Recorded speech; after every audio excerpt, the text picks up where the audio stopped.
ইন্নাহু লাকুম আদুউম মুবিন।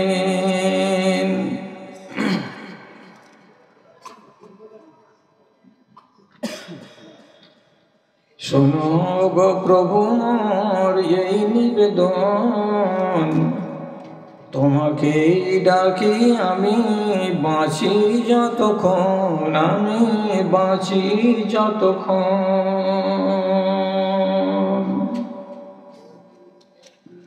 আকাশের তারাগুলি মিটি মিটি হাসে,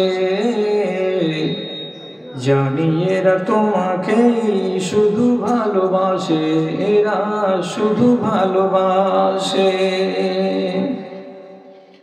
আমিও বাসি যেন তাদের মতন, তোমাকেই ডাকি আমি বাঁচি যতক্ষণ, আমি বাঁচি যতক্ষণ। প্রবাহিত নদী নালা কুলকুল টানে, প্রবাহিত নদী নালা কুলকুল টানে, তোমার ওই পানে ছুটে এরা সারাদিনে। তাদের মনের মতো করো মোর মন, তোমাকে ডাকি আমি বাঁচি যতক্ষণ, আমি বাঁচি যতক্ষণ। থেকে থেকে শুনি রাতে কত পাখি ডাকে, দুঃখ কি জানে না তারা বড় সুখে থাকে, তারা বড় সুখে থাকে। সেই সুখে ভরে দাও আমার জীবন, তোমাকে ডাকি আমি বাঁচি যতক্ষণ, আমি বাঁচি যতক্ষণ।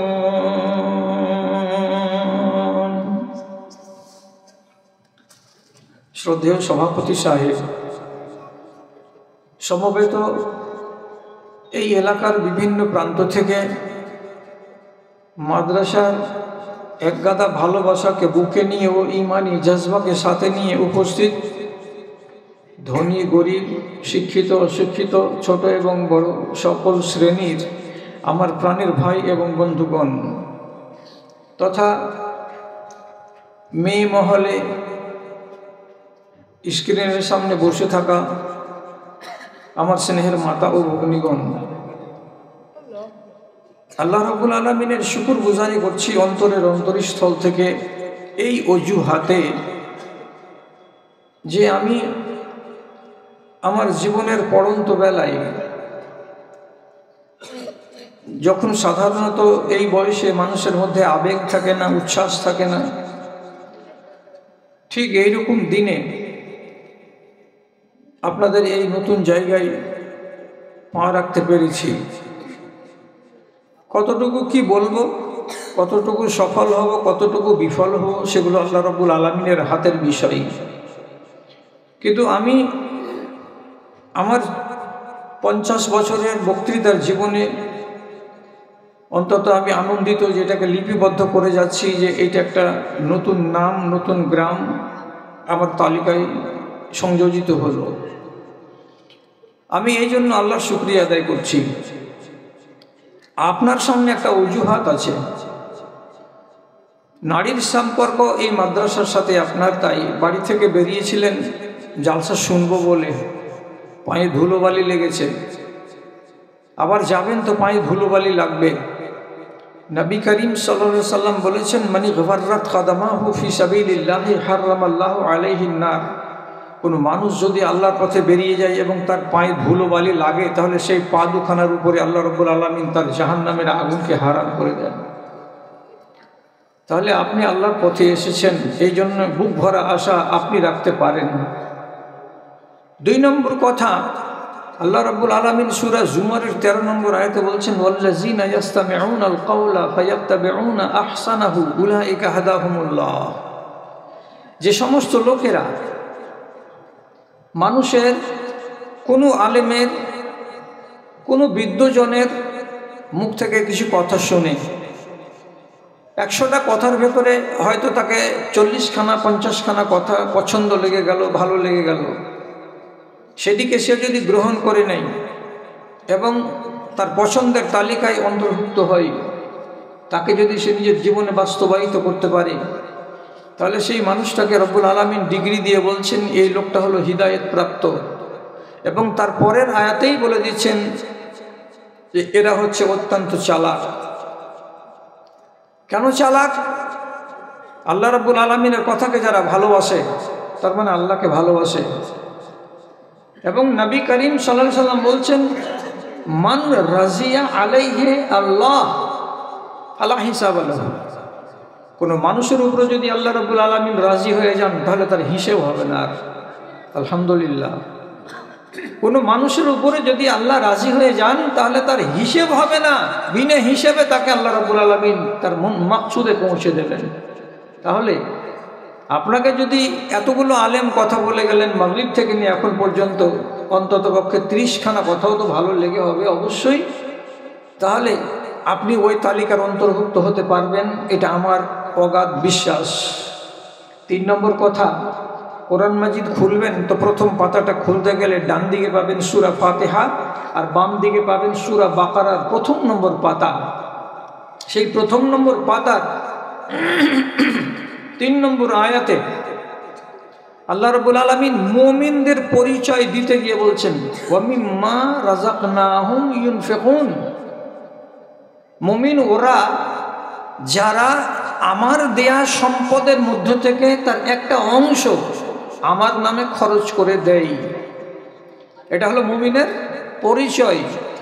তাহলে আমি তো জহিরুদ্দিন সাহেবের মুখ থেকে শুনছিলাম, পেঁয়াজ দিলেন, রসুন দিলেন, মশলা দিলেন, চাল দিলেন, ডাল দিলেন, গম দিলেন, সব কিছু দিলেন। তাহলে দিয়ে নিজেকে মুমিন হওয়ার একটা পরিচিতি পেশ করেছেন সবার সামনে। তাহলে কোরআনের ডিক্লারেশন অনুযায়ী আপনাকে যদি আমি মুমিন বলে গণ্য করি, তাহলে মনে হয় ভুল হবে না, অসুবিধা হবে না। তাহলে একই ক্ষণে একই চান্সে তিন রকমের সুবিধা আপনি অর্জন করতে পেরেছেন আজকের এই সভাতে অংশগ্রহণ করে।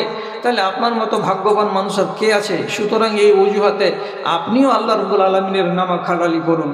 আর নামাক হালালি করার একটি মাত্র ভাষা আমিও বলছি, আপনিও বলেন, যদি আপনাকে পছন্দ লাগে মুহাব্বতের সাথে একবার বলতে পারেন আলহামদুলিল্লাহ। তারপরে তার আখিরি রাসূল রাহমাতুল্লিল আলামিন, বিপ্লবী জননেতা জনাবে মুহাম্মদুর রাসূলুল্লাহ সাল্লাল্লাহু আলাইহি ওয়াসাল্লামের উপর শত সহস্র দরুদ ও সালাম বর্ষিত হোক। আল্লাহুম্মা সাল্লি আলাইহি আল্লাহুম্মা বারিক আলাইহি। বিরাদারান ইসলাম, বুঝতেই পারছেন, দেখতেই পাচ্ছেন, চেহারাটা দেখতে গেলে তো পড়ে নিতে পারবেন যে আমি একটা বয়স্ক মানুষ।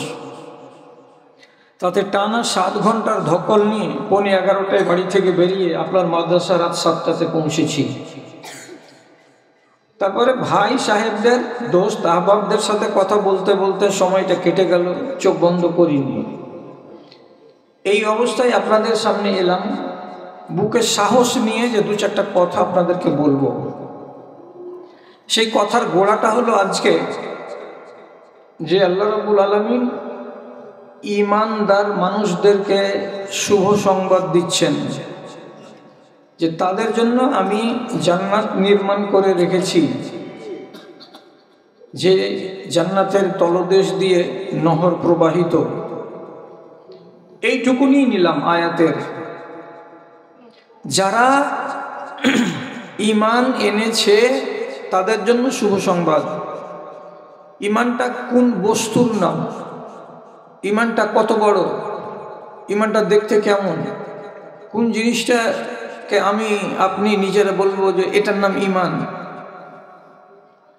ঈমান কোন জিনিসটা যদি এটা জানতে হয়, তাহলে এক বাক্যে প্রথমে আপনাকে মুখে না বলতে হবে আর হাত দিয়ে আপনাকে ইঙ্গিত করতে হবে একটা শব্দের, আর তারপরে সোজা আঙুল দিয়ে উপর নিচে করে আপনাকে দেখাতে হবে আর একটা শব্দকে।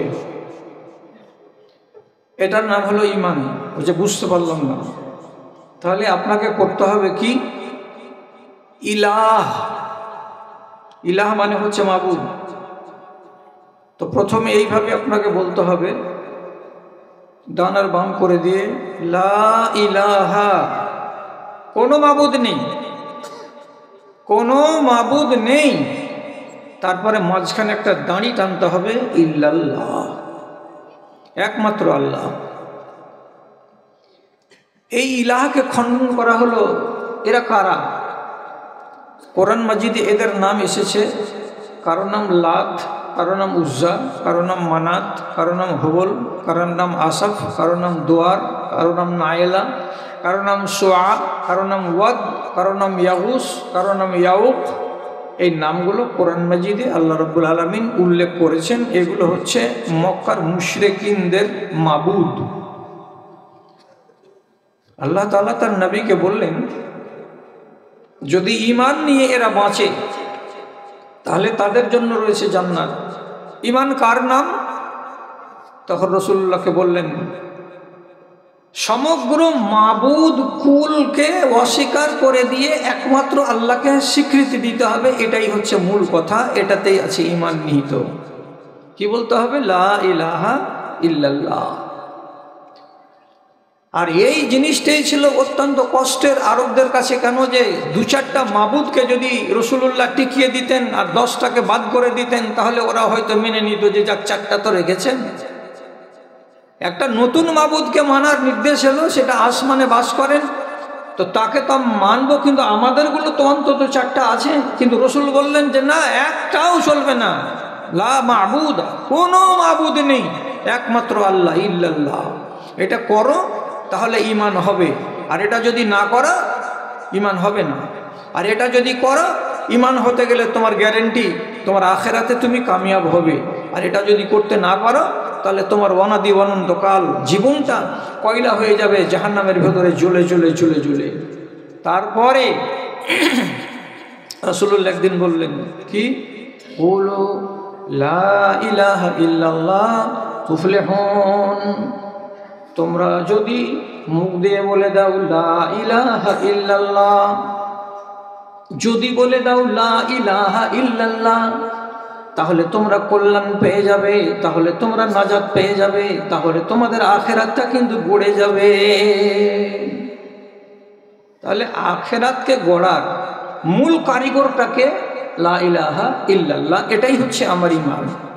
এবার বলি, এই জিনিসটাকে আপনি হেলা করবেন না, খেলা করবেন না, আর এটাকে আপনি হালকা মনে করবেন না। কেন করবেন না? আপনাকে যতক্ষণ আমি বলবো, আপনাকে যদি আমার কথাগুলো ভালো লাগে তো আলহামদুলিল্লাহ, ভালো যদি না লাগে তো ধীরে ধীরে ভদ্রভাবে সরবেন, যাতে বিশৃঙ্খলা না হয়। আমি কোরআন হাদিস আলোচনা করা একটা মৌলবি, আমি কোরআন হাদিস ছাড়া আপনার সামনে কোনো কথা আনবো না, আমি বলবো না। কি বলছি আপনাকে? রব্বুল আলামিনের নবী বলছেন, ইন্নাল্লাহা ইউতিল ঈমানা, ইন্নাল্লাহা ইউতিল মালা লিমান ইউহিব্বু ওয়া লিমান লা ইউহিব্বু। পৃথিবীতে আল্লাহ রাব্বুল আলামিন বহু মানুষকে ধন দৌলত, টাকা পয়সা, জমি জিরাত, গাড়ি বাড়ি দিয়েছেন। মুসলমানকেও দিয়েছেন, গায়র মুসলমানকেও দিয়েছেন। আমাদের ভেতরে কোটি কোটি কোটি কোটি টাকার মালিক যেমন আছে, তেমনি গায়র মুসলিমদের ভেতরে অনেক লোক আছে যারা কোটি কোটি টাকার মালিক, যারা ভারতবর্ষকে একবার দুইবার কিনে নিতে পারবে, এত টাকারও মালিক। কিন্তু নবীজি বলছেন, কাউরি কাছে ধন আছে, তার জন্য সে যে খবরদার যেন কখনো এই কথাটা না বলে যে আমার নাম আব্দুল সুবহান, আমাকে রব্বুল আলামিন 20খানা গাড়ি বাড়ি দিয়েছেন আর কোটি টাকার ব্যাংক ব্যালেন্স দিয়েছেন, তাহলে আমি নিশ্চয়ই আল্লাহ রাব্বুল আলামিনের পেয়ারা, আল্লাহ আমাকে ভালোবাসেন। নবী বলছেন হরগিজ নয়।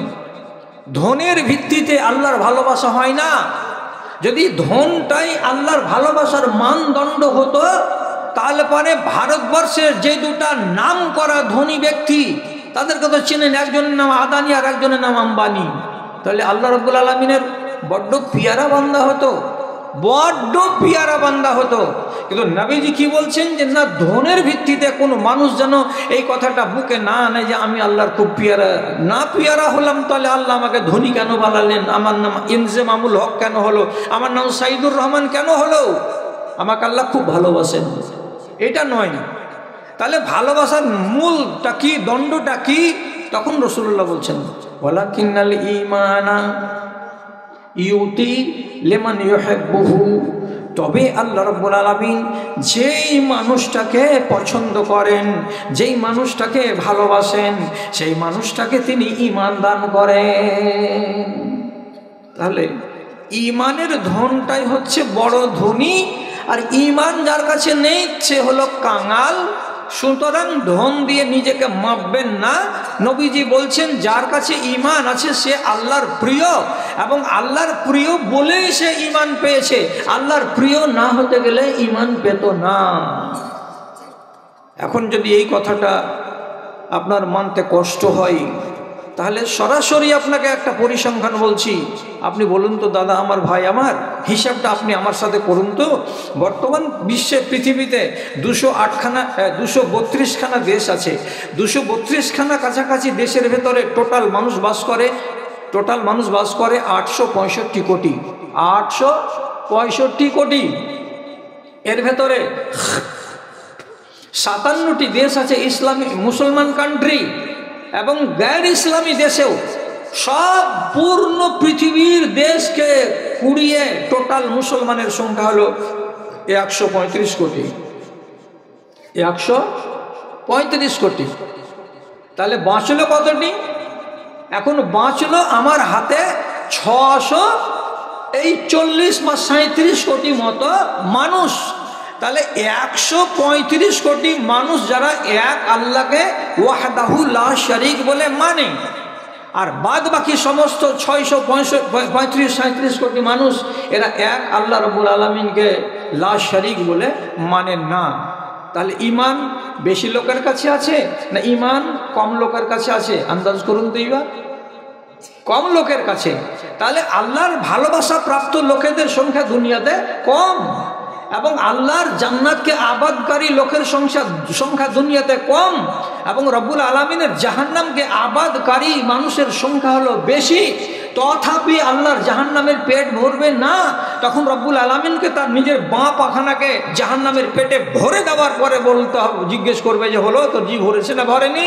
তখন জাহান্নাম বলবে কাত ইয়া রাব্বে কাত, হ্যাঁ আল্লাহ এবার আমার প্রাণ ভরে গেছে। তা আপনি 865 কোটি মানুষের ভেতরে আপনাকে আল্লাহ রাব্বুল আলামিন পছন্দ করলেন বলে আপনি হাজী উসমান সাহেবের ঔরসে আর বিবি জুবাইদার পেট থেকে আপনি জন্মগ্রহণ করে আপনার নাম তৈরি হয়েছে কি আমি আবু বকর সিদ্দিক। তাহলে জন্মসূত্রে মুসলমান, কর্মসূত্রে মুসলমান, আপনার কাছে আছে ঈমান।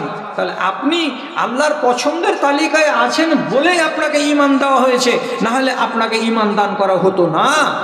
তাও যদি বুঝতে না পারেন আপনি যে তোমার মশলা বুঝতে পারলাম না, বড় জটিল লাগছে আমাদেরকে, তাহলে ভালো করে আবার বলছি আপনাকে শুনুন।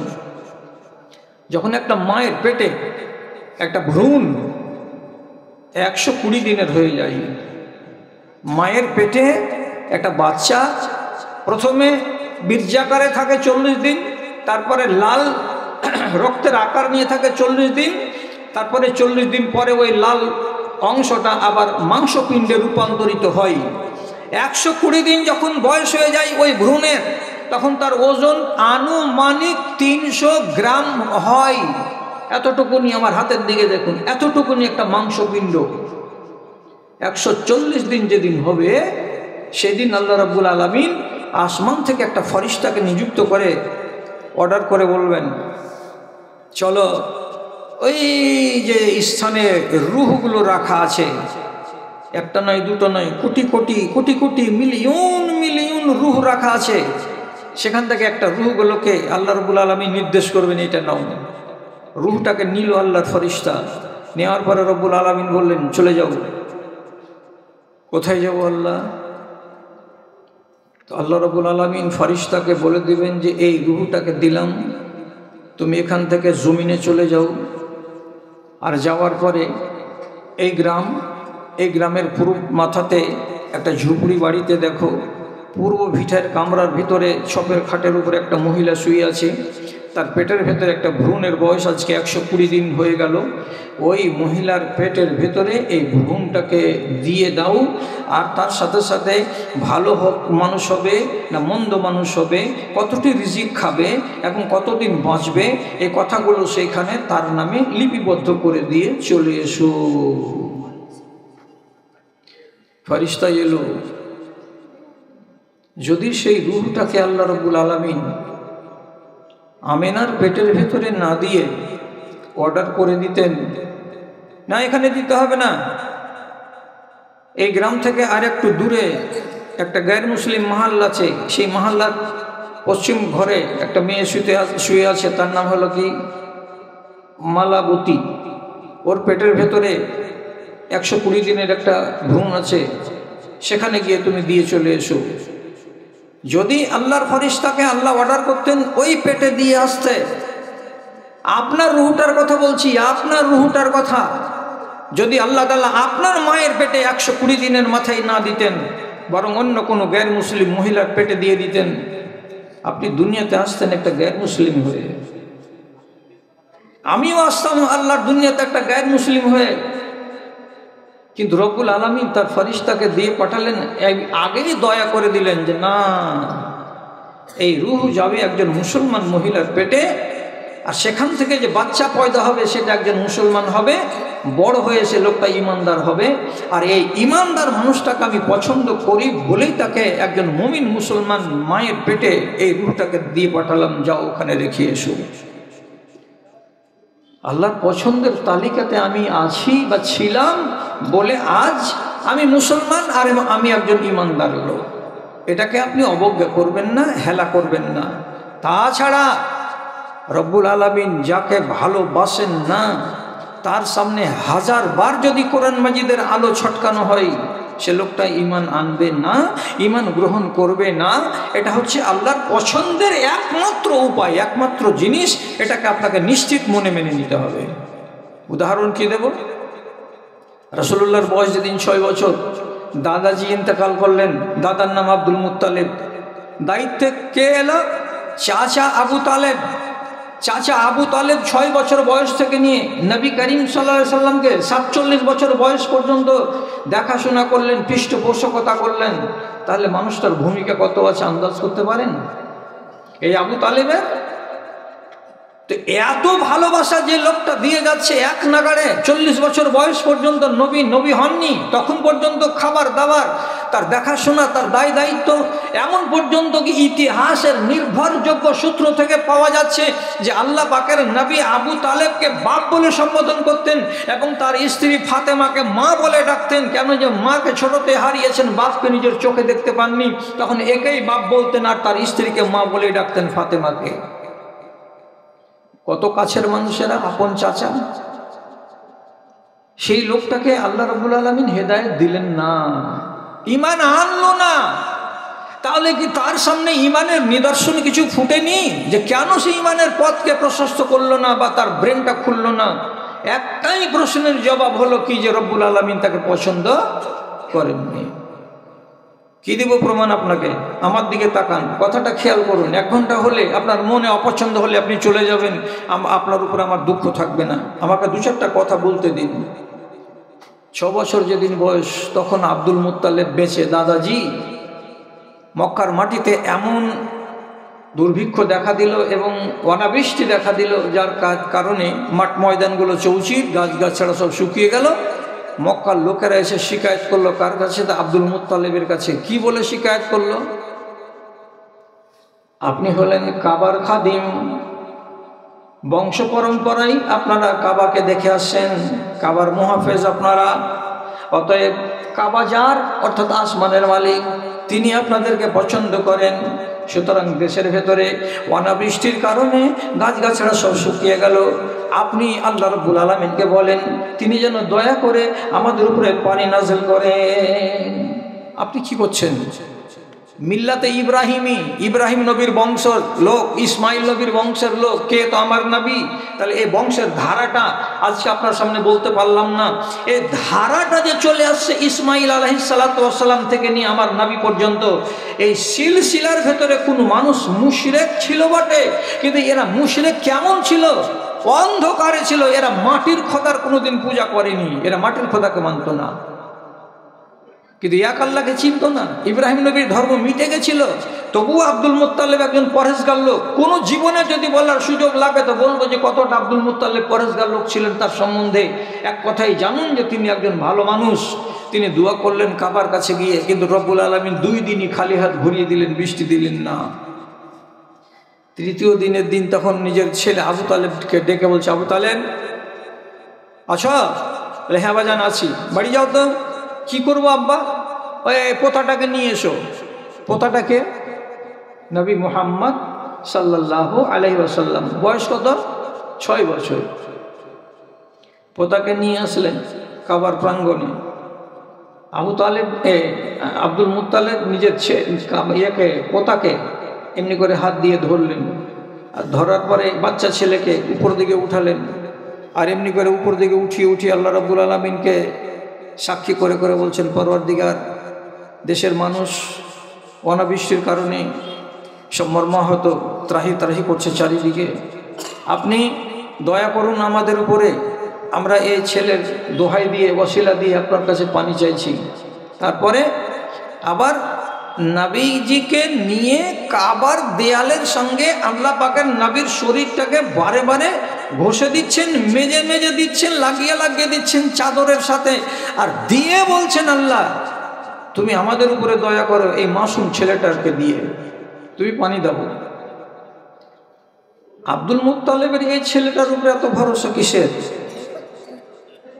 আমিনার ঘরে গিয়ে দাদা ডেকে কয়, প্রসূতির ঘরে গিয়ে দাদা ডেকে কয়, চাঁদ মুখ ছেলেটিরে দেখাও না আমায়, এ শিশু মহান হবে বলে মর্মন, আমিনার ঘরে আজ কার আগমন, খুশিতে দোল খাই আকাশ ভুবন, লাত মানাত আজ গড়াগড়ি যায়, হবল কেঁদে বলে যাব রে কোথায়, উঠেছে দিনের রবি ছুটে যে কিরণ, আমিনার ঘরে আজ কার আগমন, খুশিতে দোল খায় আকাশ ভুবন। ইতিহাসের সাক্ষ্য থেকে প্রমাণ, আমিনা বলছেন এটাই কথা এবং আব্দুল মুত্তালিব বলছেন এটাই কথা। এ ছেলে সাধারণ ছেলে নয়, এ ছেলে একটা না একটা কিছু আগামী দিনে হতে পারে। এই ভাবনা ভেবে আব্দুল মুত্তালিব যখন নবীজিকে কাঁধে উঠিয়ে নিয়ে কাবার দেয়ালে টাচ করিয়ে করিয়ে আল্লাহ রাব্বুল আলামিনের কাছে পানি চাইলেন। বুখারী শরীফের ভেতরে আব্দুল্লাহ বিন উমর রাদিয়াল্লাহু তাআলা আনহু আবু তালেবের সেই কবিতাকে উল্লেখ করে বলেছেন, আবিয়াজু ইউস্তাসকাল গামামু বিওয়াজহিহি সিমালুল ইয়াতামা ইসমাতুল আরামিলি। আবু তালেব এগুলো কবিতা লিখছেন পরের সময়, যে এমন একটা বাচ্চা যার দোহাই দিয়ে আমরা যখন পানি চাইলাম তখন আল্লাহ রাব্বুল আলামিন আসমান থেকে ঝরঝর করে বৃষ্টি নাজেল করলেন, এলাকার লোকেরা শান্তি পেল, গাছগাছড়া সমস্ত আরাম পেল এবং পশু পাখি সবাই আনন্দিত হলো। এটা দেখেছিল কে? নিজের চোখে দেখেছিল এই আবু তালেব চাচা। তো আবু তালেব এত সুন্দর একটা দৃশ্য দেখলে, আর দেখার পরে কি তোমার আক্কেলের তালা খুললো না যে এই বাচ্চাটা সাধারণ বাচ্চা নয়, এ বাচ্চাটা বিরল, এর ভেতরে কোনো গুরুত্ব মাহাত্ম আছে? তো যেদিন 40 বছর বয়সে রাসূলুল্লাহ ইসলাম প্রকাশ করলেন এবং দিন ইসলামের কথা ঘোষণা করলেন, তখন প্রথম সুযোগে আবু তালেবের মতো লোকটাকে দৌড়ে এসে নিজের ভাতিজার হাতে চুমু দেওয়া দরকার ছিল, যে বেটা তুমি হক এবং তুমি যে নবী সেটা আজকে প্রমাণ পেয়ে গেলাম, আগে আমরা কিছুটা পেয়েছিলাম। কিন্তু কই, 40 বছর বয়সের নবীজি যখন ইসলাম প্রচার করলেন, ঘোষণা দিলেন, তখন 1 নম্বরে বিবি খাদিজা, 2 নম্বরে আবু বকর সিদ্দিক, 3 নম্বরে হযরতে বেলাল, কেউ বলে 3 নম্বরে আলী, তারপরে 4 নম্বরে আম্মার, তারপরে ইয়াসির, তারপরে সোহাইব, তারপরে আব্দুল্লাহ বিন মাসউদ, তারপরে এই লোকগুলো আসছে। কিন্তু এই তালিকার ভেতরে আল্লাহ রাব্বুল আলামিন আবু তালেবকে ঢুকাচ্ছেন না। তাহলে আল্লাহ তাআলা নিশ্চয়ই একে পছন্দ করেননি যে তোমাকে আমি ঈমান দিব, না হলে বাড়ির রত্নকে চিনছে না। আর কত তাজ্জবের কথা আমার ভাইয়েরা, নুক্তাগুলোকে মাথায় রাখবেন, মনে রাখবেন। এক ওয়াভাগা হলো ফেরাউন, সে নিজে মুসা নবীকে না চিনতে পারার কারণে নীল নদীতে ডুবে মরেছে ওয়াভাগা হয়ে। আবার তার স্ত্রী আসিয়া ইমানদার হয়ে দুনিয়া ছেড়ে চলে গেছে। আর এইখানে দেখুন এই ইতিহাসে এসে যে আবু তালেবের মতো ওয়াভাগা, সে নিজের ভাতিজাকে চিনতে না পারে অভাগা হয়ে কবরে চলে গেছে। আবার ওর স্ত্রী ইমানদার হয়ে দুনিয়া ছেড়েছে। কি আজব তামাশা! আবু তালেব হলো নাফরমান, স্ত্রী ফাতেমা হলো ফরমাবরদার, এর স্বামী হলো জাহান্নামী আর স্ত্রী হলো জান্নাতি। ফেরাউন হলো জাহান্নামী, তার স্ত্রী আসিয়া হলো জান্নাতি। একই বাড়ির একই জোড়া, রব্বুল আলামিন এদের দুজনকে ঈমান দান করেন নাই। আচ্ছা, একটা চান্স না হয় কেটে গেল। কি কেটে গেল? ওটা অনেক দিন আগে দেখেছি। তার মানে কি কাছাকাছি 34 বছর আগেকার ঘটনা, ওটা মনে নেই। সুতরাং আমি হয়তো ওদিকে খেয়াল নাও করতে পারি। আবার আপনাকে বলছি, নবীজির বয়স যেদিন 16 বছর, আবার অনেকে ঐতিহাসিক বলছেন 16 হবে না, 16 থেকে কম হবে। আচ্ছা, 15 বছর তিনি বের হলেন। আবু তালেব যে আমি সিরিয়া ব্যবসা করতে যাব। তো ছোট ছেলে চাচাকে জড়িয়ে ধরে বললেন যে আমিও যাব। চাচা বলছে, বেটা এত দূর যেতে পারবে না, সিরিয়া এখানে নেই। উঠে চড়ে যেতে গেলে 16 দিনের সফর, এত ধকল সইতে পারবে না তুমি। যে না, আমি যাব, আপনার সাথে আমি যাব। যেহেতু বেটা, বাপ বেটার সম্পর্ক, চাচা ভাতিজার সম্পর্ক মানে বাপ বেটারই সম্পর্ক। এবার আবু তালেব তাকে সাথে করে নিয়ে চলল। কিছু দূর চলে যাওয়ার পর সিরিয়ার বর্ডারে কোনো এক জায়গায় একটা গাছের কাছে বিশ্রাম নেওয়ার জন্য আবু তালেবের কাফেলা উটগুলোকে বেঁধে দিয়ে ছায়ার তলে বসল। 10 মিনিট পরে 100 মিটার দূর থেকে এক গির্জা, অর্থাৎ পাদ্রি বাস করে ওইখানে, খ্রিস্টানদের ইবাদতখানা, ওইখান থেকে এক পাদ্রি 1 পা 2 পা করে এসে এদের কাছে এসে বললো যে আপনারা কি মক্কার লোক? বলে জি, আমরা মক্কার লোক। আচ্ছা, আপনারা আমার মেহমানি কবুল করবেন? আমার নাম বুহাইরা, আমি এই গির্জাঘরের পাদ্রি, আমি খ্রিস্টান ধর্মকে মানি, খ্রিস্টান ধর্মের আমি আলেম। তখন এই জাতপাত এত ছিল না। এরা তখন করলো কি, মেহমানি কবুল করে নিল যে ঠিক আছে, আমরা আপনার মেহমানি কবুল করলাম, আসবো দুপুরবেলায়। 8-10 জন লোক পূর্ণ বয়স্ক সব টিকেছে দাওয়াত খেতে। কিন্তু নবী মুহাম্মদ সাল্লাল্লাহু আলাইহি সাল্লামকে গাছের তলাতে রেখে দিয়েই গেছেন চাচা, ওকে নিয়ে যায়নি।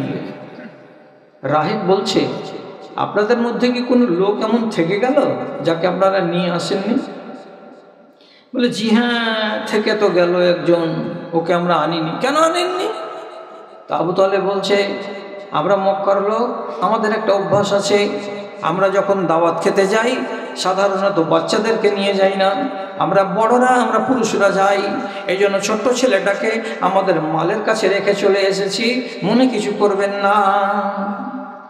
রাহেব বলছে, আমার আরজি আপনাদের কাছে, ওই ছেলেটাকে এখানে নিয়ে আনতে হবে, আপনি নিয়ে আসুন ছেলেটাকে। আবু তালেব গেল ডেরা থেকে, আবার বাচ্চাকে সাথে করে নিয়ে রাহেবের গির্জাতে এলো। খানা যেটুকু খাওয়ার ছিল খাওয়া হলো। তখন এই বুহাইরা রাহেব এই 10-12 জন লোকের ভিতরে তাদের দিকে তাকিয়ে বলছেন, আইয়ুকুম আকরাবু লিহাযাল ওয়ালাদে, আপনারা যে 10 জন লোক এখানে আছেন, এই 10 জন লোক এই ছেলেটার কে সবচাইতে নিকটের? দয়া করে পরিচয়টা দিন। কে আছেন এই বাচ্চাটার সবচাইতে কাছের মানুষ, রিশতার দিক দিয়ে, আত্মীয়তার দিক দিয়ে আমি তাকে দেখতে চাই। আবু তালেব হাত তুলে বলছেন, আমি হলাম তার কাছের লোক। কে আপনি? রিশতাতে বললে আমি হলাম বাপ। আর ধরে নেন যে এটা তার চাচা, আসলে আমার ভাইয়ের এটা ছেলে, মানে আমার ছেলে এটা। আমি ভাতিজাকে সাথে নিয়ে ব্যবসায় বেরিয়েছি। রাহেব বলছে, বুহাইরা আপনি একটু বাইরে আসুন আমার সাথে। 15 হাত দূরে নিয়ে গিয়ে আড়ালে ওর কাঁধে হাত দেওয়ার পরে বলছেন, আপনি দয়া করে বাচ্চাটাকে নিয়ে আগে সফর করবেন না, আগে যাবেন না। কেন যাবেন না? আগে যত যাবেন তত ইহুদিদের বসতি পাবেন, এবং আমি যেমন কিতাব পড়ে পণ্ডিত হয়েছি, আমি যেমন অনেক কথা জানি এবং বুঝি, তেমনি ইহুদিদের ভেতরে অনেক পণ্ডিত আছে যারা কিতাব পড়ে বুঝে রেখেছে আখেরি নবী কেমন হবে, আখেরি নবীর চরিত্রটা কেমন হবে, তার পরিচয় পরিচিতি কেমন হবে। আমি নিষেধ করছি সেখানে নিয়ে যেতে। কেন? এই বাচ্চাটা কিন্তু হচ্ছে আখেরি নবী রাহমাতুল লিল আলামিন, এর লক্ষণ দেখে আমি চিনে নিয়েছি। অতএব আমি যেমন চিনে নিয়েছি এটা শেষ নবী, তেমনি ওরাও যদি চিনে নেয় তো ওরা বাচ্চাকে কতল করে দেবে। কেন? যে ওরা বরদাস্ত করতে পারবে না যে আখেরি নবী মক্কা থেকে আসুক, আরবদের মধ্যে থেকে আসুক, এটা তারা হজম করতে পারবে না। এই জন্য আপনাকে অনুরোধ করে বলছি, বাচ্চাটাকে আপনি ফিতনার মধ্যে নিয়ে যাবেন না, দয়া করে এখান থেকে ঘুরিয়ে নিয়ে চলে যান।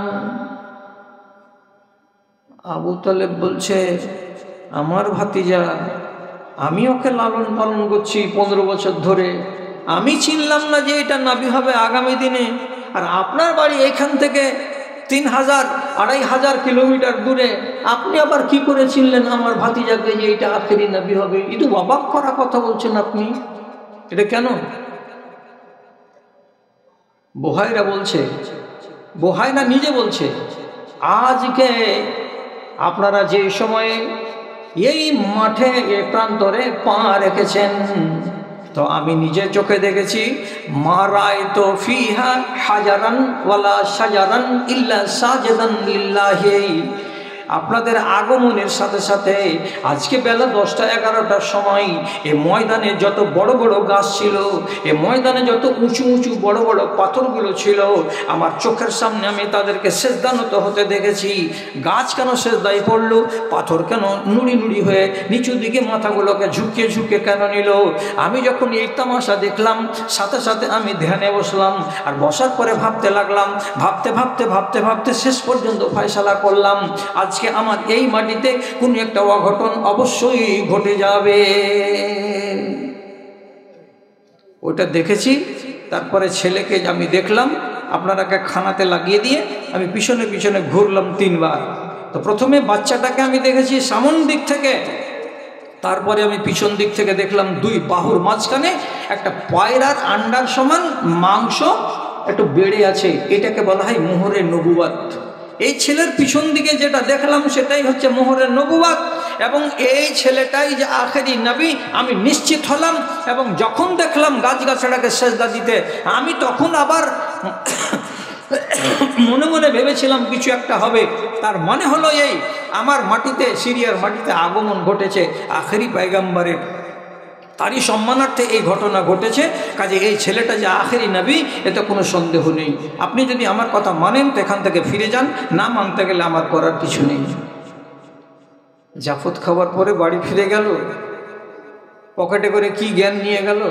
এই ছেলেটাকে কে বলছে? একজন পাদ্রী, জ্ঞানী গুণী পণ্ডিত, সে বলছে এটা আখেরি রসুল রাহমাতুল লিল আলামিন।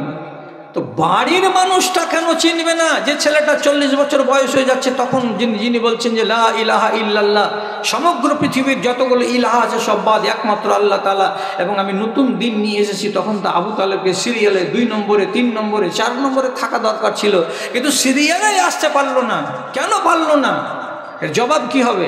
এর জবাব গোড়াতে আপনাকে আমি বলেছি, যাকে আল্লাহ পছন্দ করেন তাকে রব্বুল আলামিন হেদায়েত দান করেন, ঈমান দান করেন, আর যাকে পছন্দ করেন না তাকে রব্বুল আলামিন বলছেন তোকে যতই চেষ্টা কর না কেন তোকে আমি ঈমান দেব না। 47 বছর বয়সে, অর্থাৎ নবুয়তের 7ম সালে আবু তালেব মরতে বসেছে, বিছানায় পড়ে আছে, দম যাবে, পরিষ্কার বোঝা যাচ্ছে যে আর বেশিক্ষণের মেহমান নয়। রাসূলুল্লাহ জানতে পারলেন, সন্নিকটে মৌত, কাছে গেলেন চাচার, কপালটাকে নাড়লেন, সোহাগ ভরে আদর ভরে চাচার কাছে যে একবার শুধু বললেন, একবার শুধু বলছেন নবীজিকে, নবীজি বলছেন কি? কুলু লা ইলাহা ইল্লাল্লাহ।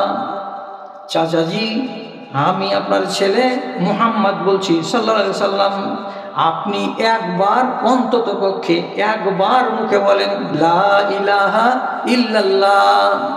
বাকি শব্দটি কিন্তু নেই।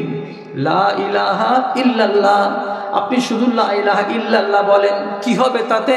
উহাজ্জু বিহি ইনদা রব্বি, কিয়ামতের দিন আমি আমার রবের কাছে গিয়ে তর্ক করব, আমি আমার রবের সামনে গিয়ে হুজ্জতি করব, আমি আমার রবের সামনে কথা কাটাকাটি করব। কি বলে?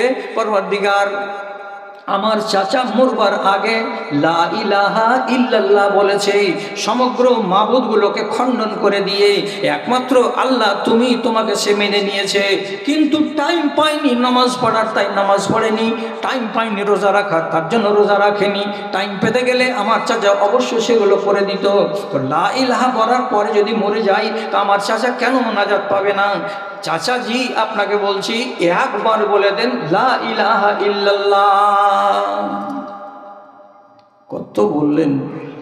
পাশে বসেছিল সব কমরেডেরা, আরো মুশরিক ছিল বসে। রাসূলুল্লাহর দিকে যখন চাচা বারে বারে এমনি এমনি করে আদমিটি চোখে দেখছে, তো মনে হচ্ছে কবুল করে নিবে, তখন সঙ্গীরা বলছে, আবু তালেব, তোমার ইতিহাস বীরত্বের জল করছে, এখন মরবার টাইমে যদি ভাতিজার কথাই পড়ে তুমি দিনকে বদল করে দাও, তো তুমি তোমার ইতিহাসে পানি ফিরিয়ে দেবে, তোমাকে পৃথিবীর মানুষ কাপুরুষ বলে চিনবে, তোমার গৌরবের ইতিহাসে ছাই পড়ে যাবে। তুমি ভাবনা চিন্তা করো, তুমি তোমার ভাতিজার কথায় এসো না, আর ওই কথায় পড়ে লা ইলাহা ইল্লাল্লাহ তুমি বলতে যেও না। দুবার একবার কথা আলাপ আলোচনা সংলাপ চলতে চলতেই এই করছি, আচ্ছা এই বলছি, বা এই ভাবছি, বলেন চাচা টাইম নাই, সময় নেই, এই করতে করতেই থাকলো, দমটা বেরিয়ে গেল। রাসূলুল্লাহকে কত ব্যথা লাগলো। বাড়ির বাইরে গিয়ে বসলেন রাস্তার কিনারায়, মাথাটাকে ধরে নিয়ে, হে আল্লাহ, যে চাচার আন্ডারে থাকলাম কতদিন, ওই 1 বছর থেকে 6 পর্যন্ত দাদা, আর 6 বছর থেকে শুরু করে 47 পর্যন্ত এই বয়সে আমি থাকলাম আমার চাচার নিয়ন্ত্রণে। যে চাচা দুশ্মনদের মোকাবিলা করতে উনি ছিলেন আমার পিছন দিকে ছাতার মতো হয়ে সাহারা। কোনো মায়ের লাল আমার উপরে ছড়ি ঘুরাতে পারেনি, কোনো মুশরিকের হিম্মত হয়নি যে আমাকে কেউ কটু কথা বলে দেয়। কেন? যে আমার পিছন দিকে কি আছে? তোমার চাচা। যে চাচা আমাকে এতটা সহায়তা করেছে, সেই চাচাকে আজকে কলেমা পড়াতে পারলাম না, কিয়ামতের দিন এই চাচা আমার চোখের সামনে জাহান্নামে যাবে, আর আমি তার ভাতিজা, আমি যাব আল্লাহর জান্নাতে। এটা কত আমার জন্য ব্যথাদায়ক, এবং আমার চাচার জন্য কত বড় বদনসিবি হলো। দুঃখিত হয়ে, ভারাক্রান্ত হয়ে তিনি রাস্তার কিনারাতে বসেছিলেন। আল্লাহ রাব্বুল আলামিন আসমান থেকে জিবরিল আলাইহিস সালাতু ওয়াস সালামকে পাঠালেন, দিয়ে বলছেন, হে নবী, হে জিবরিল, তাড়াতাড়ি করে আমার নবীকে সংবাদ দাও, আমার নবী কিন্তু চিন্তিত হয়েছে, ব্যথিত হয়েছে। কি বলবো মালিক? যে যাও এটা কথা বলে দাও। জিবরিল সাথে সাথে এসে নবীর কাছে এসে বলছেন, আওয়াজ আসছে উপর দিক থেকে ঝিনঝিন ঝিনঝিন ঝিনঝিন করে। তো জিঞ্জিরকে সেহানের উপরে টানতে গেলে যেমন সটসট সটসট আওয়াজ করে, ঠিক এরকম সটসট আওয়াজ হচ্ছে। রাসূলুল্লাহ মুখটাকে নিচু না করে কানটাকে খাড়ো করলেন, জিবরিল আসবে, এখন সময় হয়ে গেছে, এটা হলো লক্ষণ একটা। রাসূলুল্লাহ কান পাতলেন। হযরত জিবরিল বলছেন, ইন্নাকা লা তাহদি মান আহবাবতা ওয়ালাকিন্নাল্লাহা ইয়াহদি মান ইয়াশাউ ওয়া হুয়া আলামু বিল মুহতাদিন। এই নবী, আপনি যাকে চাইছেন যে হিদায়াত দান করব, অথচ রব্বুল আলামিন তাকে চান না হিদায়াত দেওয়ার। সুতরাং আপনি চাইলেই কোনো মানুষ হিদায়াত পাবে না, ইমানের রাস্তাতে আসবে না। আল্লাহ যাকে চাইবেন সেই হিদায়াতের রাস্তাতে আসবে। অতএব এটার উপরে দুঃখ করার কিছু নেই। আপনার চাচাকে রব্বুল আলামিন পছন্দ করেননি, তার জন্য তাকে ঈমান দেওয়া হয়নি। আপনি মনটাকে ফ্রি করেন, আর এখান থেকে সাংসারিক জীবনে ফিরে যান, আপনার দাওয়াতি জীবনে ফিরে যান, আপনি আর চিন্তা করবেন না। রসুল উঠে বাড়ি চলে এলেন। আপনি নিজে ইতিহাসটাকে একবার নির্জনে বসে ভাবেন তো, যে মানুষটা এতটা দিন শ্রম দিয়েছেন, সেবা দিয়েছে, শ্রম দিয়েছে, সেই মানুষটা মরবার কালে এত বড় ফ্যাসিলিটি যে শুধু লা ইলাহা পড়ে দিতে গেলে আমি আল্লাহর কাছে গিয়ে বিতর্ক করব, তাও গ্রহণ করতে পারলো না। কিসের জন্য? একটি মাত্র কারণ, যে একে আল্লাহ পছন্দ করেন। আপনাকে পছন্দ করেছেন, এখন আপনি যদি ঈমানকে নিয়ে খেলা শুরু করে দেন, তাহলে কিন্তু আপনারও খবর আছে। আপনি কি ঈমানকে নিয়ে খেলা শুরু করেছেন? একগুলো হলো জন্মসূত্রে মুসলমান, আর একগুলো হলো কর্মসূত্রে মুসলমান। কথাটা বুঝতে পারছেন? একগুলো জন্মসূত্রে মুসলমান, একগুলো হলো কর্মসূত্রে মুসলমান। জন্মসূত্রে মুসলমান কারা? রাসূলুল্লাহ বলছেন, কুল্লু মাউলুদিন ইউলাদু আলাল ফিতরা ইল্লা আবাওয়াহু ইউহাওয়িদানিহি ওয়া ইউনাসসিরানিহি ওয়া ইউমাজ্জিসানিহি। পৃথিবীর মাটিতে কোনো আদিবাসীর বাড়িতে যদি একটা বাচ্চা জন্মায় তো বাচ্চাটা মুসলমান হয়ে জন্মায়। কোনো একটা খ্রিস্টানের বাড়িতে যদি একটা কোনো একটা বাচ্চা জন্মায় তো বাচ্চাটা মুসলমান হয়ে জন্মায়। কোনো একটা মুচি ধুবি চামার যে কোনো ছোট জাতের বাড়িতে একটা যদি বাচ্চা জন্মায় তো বাচ্চাটা মুসলমানের বাচ্চা হয়ে জন্মায়। সব মুসলমান, সব মুসলমান, সব মুসলমান। কিন্তু বাচ্চাটা যখন বড় হয়ে যায় তখন মুচি তার বেটাকে মুচি বানিয়ে নেয়। বাচ্চাটা যখন বড় হয়ে যায় গায়ের মুসলিম নিজের বেটাকে গায়ের মুসলিম বানিয়ে নেয়। বাচ্চাটা যখন বড় হয়ে যায় তখন ইহুদি তার বেটাটাকে ইহুদি বানিয়ে নেয়। নিজের নিজের টানে টেনে দেয়। তখন 7 বছরের জন্মসূত্রের বাচ্চাটা এবার কি হয়, কর্মজীবনে এসে তখন সে মুশরিক হয়ে যায়। কিন্তু মুসলমানের বেটা জন্মসূত্রে মুসলমান হয়ে জন্মিল, 7 বছর পর ওকে বলা হলো নামাজ ধরতে হবে, একটু করে ধরলো। 10 বছর হলো, চড় খেয়ে নামাজ ধরলো। তারপরেও 15 বছর হলো, নামাজ ধরলো কিন্তু ছাড়লো, ধরলো কিন্তু ছাড়লো, কিন্তু মুসলমান হয়ে থাকলো। আবার এই 7 বছর যেমনি শেষ হয়ে যাবে, তারপরে এখন যদি বলে আমি তো জন্মসূত্রে মুসলমান, আমি তো মুসলমান, তখন গলা চিৎকার করে ফাটিয়ে কথা বলতে গেলেও আপনাকে মুসলমান বলা যাবে না। এখন সময়টা হলো কর্মসূত্রে মুসলমান হওয়ার। কর্মসূত্র মানে কি? কাম দিয়ে আপনাকে প্রমাণ দিতে হবে যে আমি হলাম মুসলমান। আমার কাজ বলবে আমি মুসলমান। আজান পড়ে গেল মসজিদে, হাইয়া আলাল ফালাহ, আপনার কাজ বলবে এবার আপনি মুসলমান না আপনি চামার না আপনি ধুবি না মুচির কি আছেন। আমি চায়ের দোকানে চা ঘুরছি, খটর খটর খটর খটর করে চায়ের কাপে দিয়ে দিলাম চাগুলো 10 জনকে, ওরা খেলো, টাকা মিটালো, আর 10টা অর্ডার পড়ে গেল। আপনি আবার দুধ ঢাললেন কাপে, সসপ্যানে দিয়ে চা ঘুরছেন ঘুরছেন ঘুরছেন ঘুরছেন দিতে আছেন। হাইয়া আলাল ফালাহ বলে রব্বুল আলামিনের ডাক এসেছিল, আপনি পরোয়া করেন উঠেননি, নমাজের দিকে এগিয়ে যাননি। এবার নিজে চিন্তা করে বলুন তো, আপনার কর্ম প্রমাণ করছে আপনি মুসলমান না গায়ের মুসলমান। কার কাছে মশলা জানতে যাবেন? আপনার বয়সটা হচ্ছে কর্মসূত্রে মুসলমান। আপনাকে কাজ দিয়ে দেখাতে হবে যে হ্যাঁ এই দেখো আমি মুসলমান। মিনার হতে ভাসিছে আজান, হাইয়া আলাল ফালাহ, লাঙল ফেলিয়া মসজিদে চলো, ভুলবে মনের জ্বালা রে, ভুলবে মনের জ্বালা।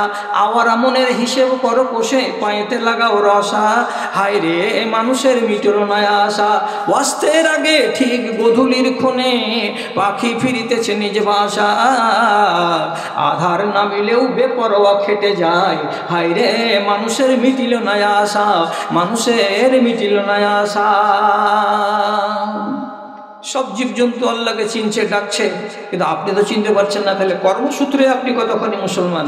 হ্যাঁ, আপনাকে রব্বুল আলামিন তার নবীকে দিয়ে 1450 বছর আগে কোরআনের আয়াত নাযিল করে দিয়েছেন। সূরা মায়েদার দিয়ে বলেছেন মদ খাওয়া যাবে না, নেশা জাতীয় জিনিসকে সেবন করা যাবে না, স্বর দিয়ে ভাগ্য নির্ধারণ করা যাবে না। এগুলো কথা 1450 বছরের নবীজি বলেছেন। আমাকে বলেছেন, আপনাকে বলেছেন, মুমিনদেরকে বলেছেন। আপনি কোরআনের কথা মানতে পারেননি। আজও আমাদের দেশের ভিতরে 80টা লোক হলো নেশাখোর। রাগ লাগছে? রাগ লাগে যদি, তো দ্বিতীয়বার আপনাদের দেশে আমি আসবই না। কেন যে আর রাগ ঝাড়িয়েন না আমাকে। 90 জন লোক নেশাখোরের মানে কি? 10টা বোতলখোর 90টার ভেতরে, আর 20টা হচ্ছে গুলখোর, আর 30টা হচ্ছে তিরাঙ্গাখোর, আর 10টা হচ্ছে খৈনিখোর, আর 10-12টা হচ্ছে বিড়িখোর, সিগারেটখোর। খোরের সংখ্যা কম আছে? সব তো নেশা।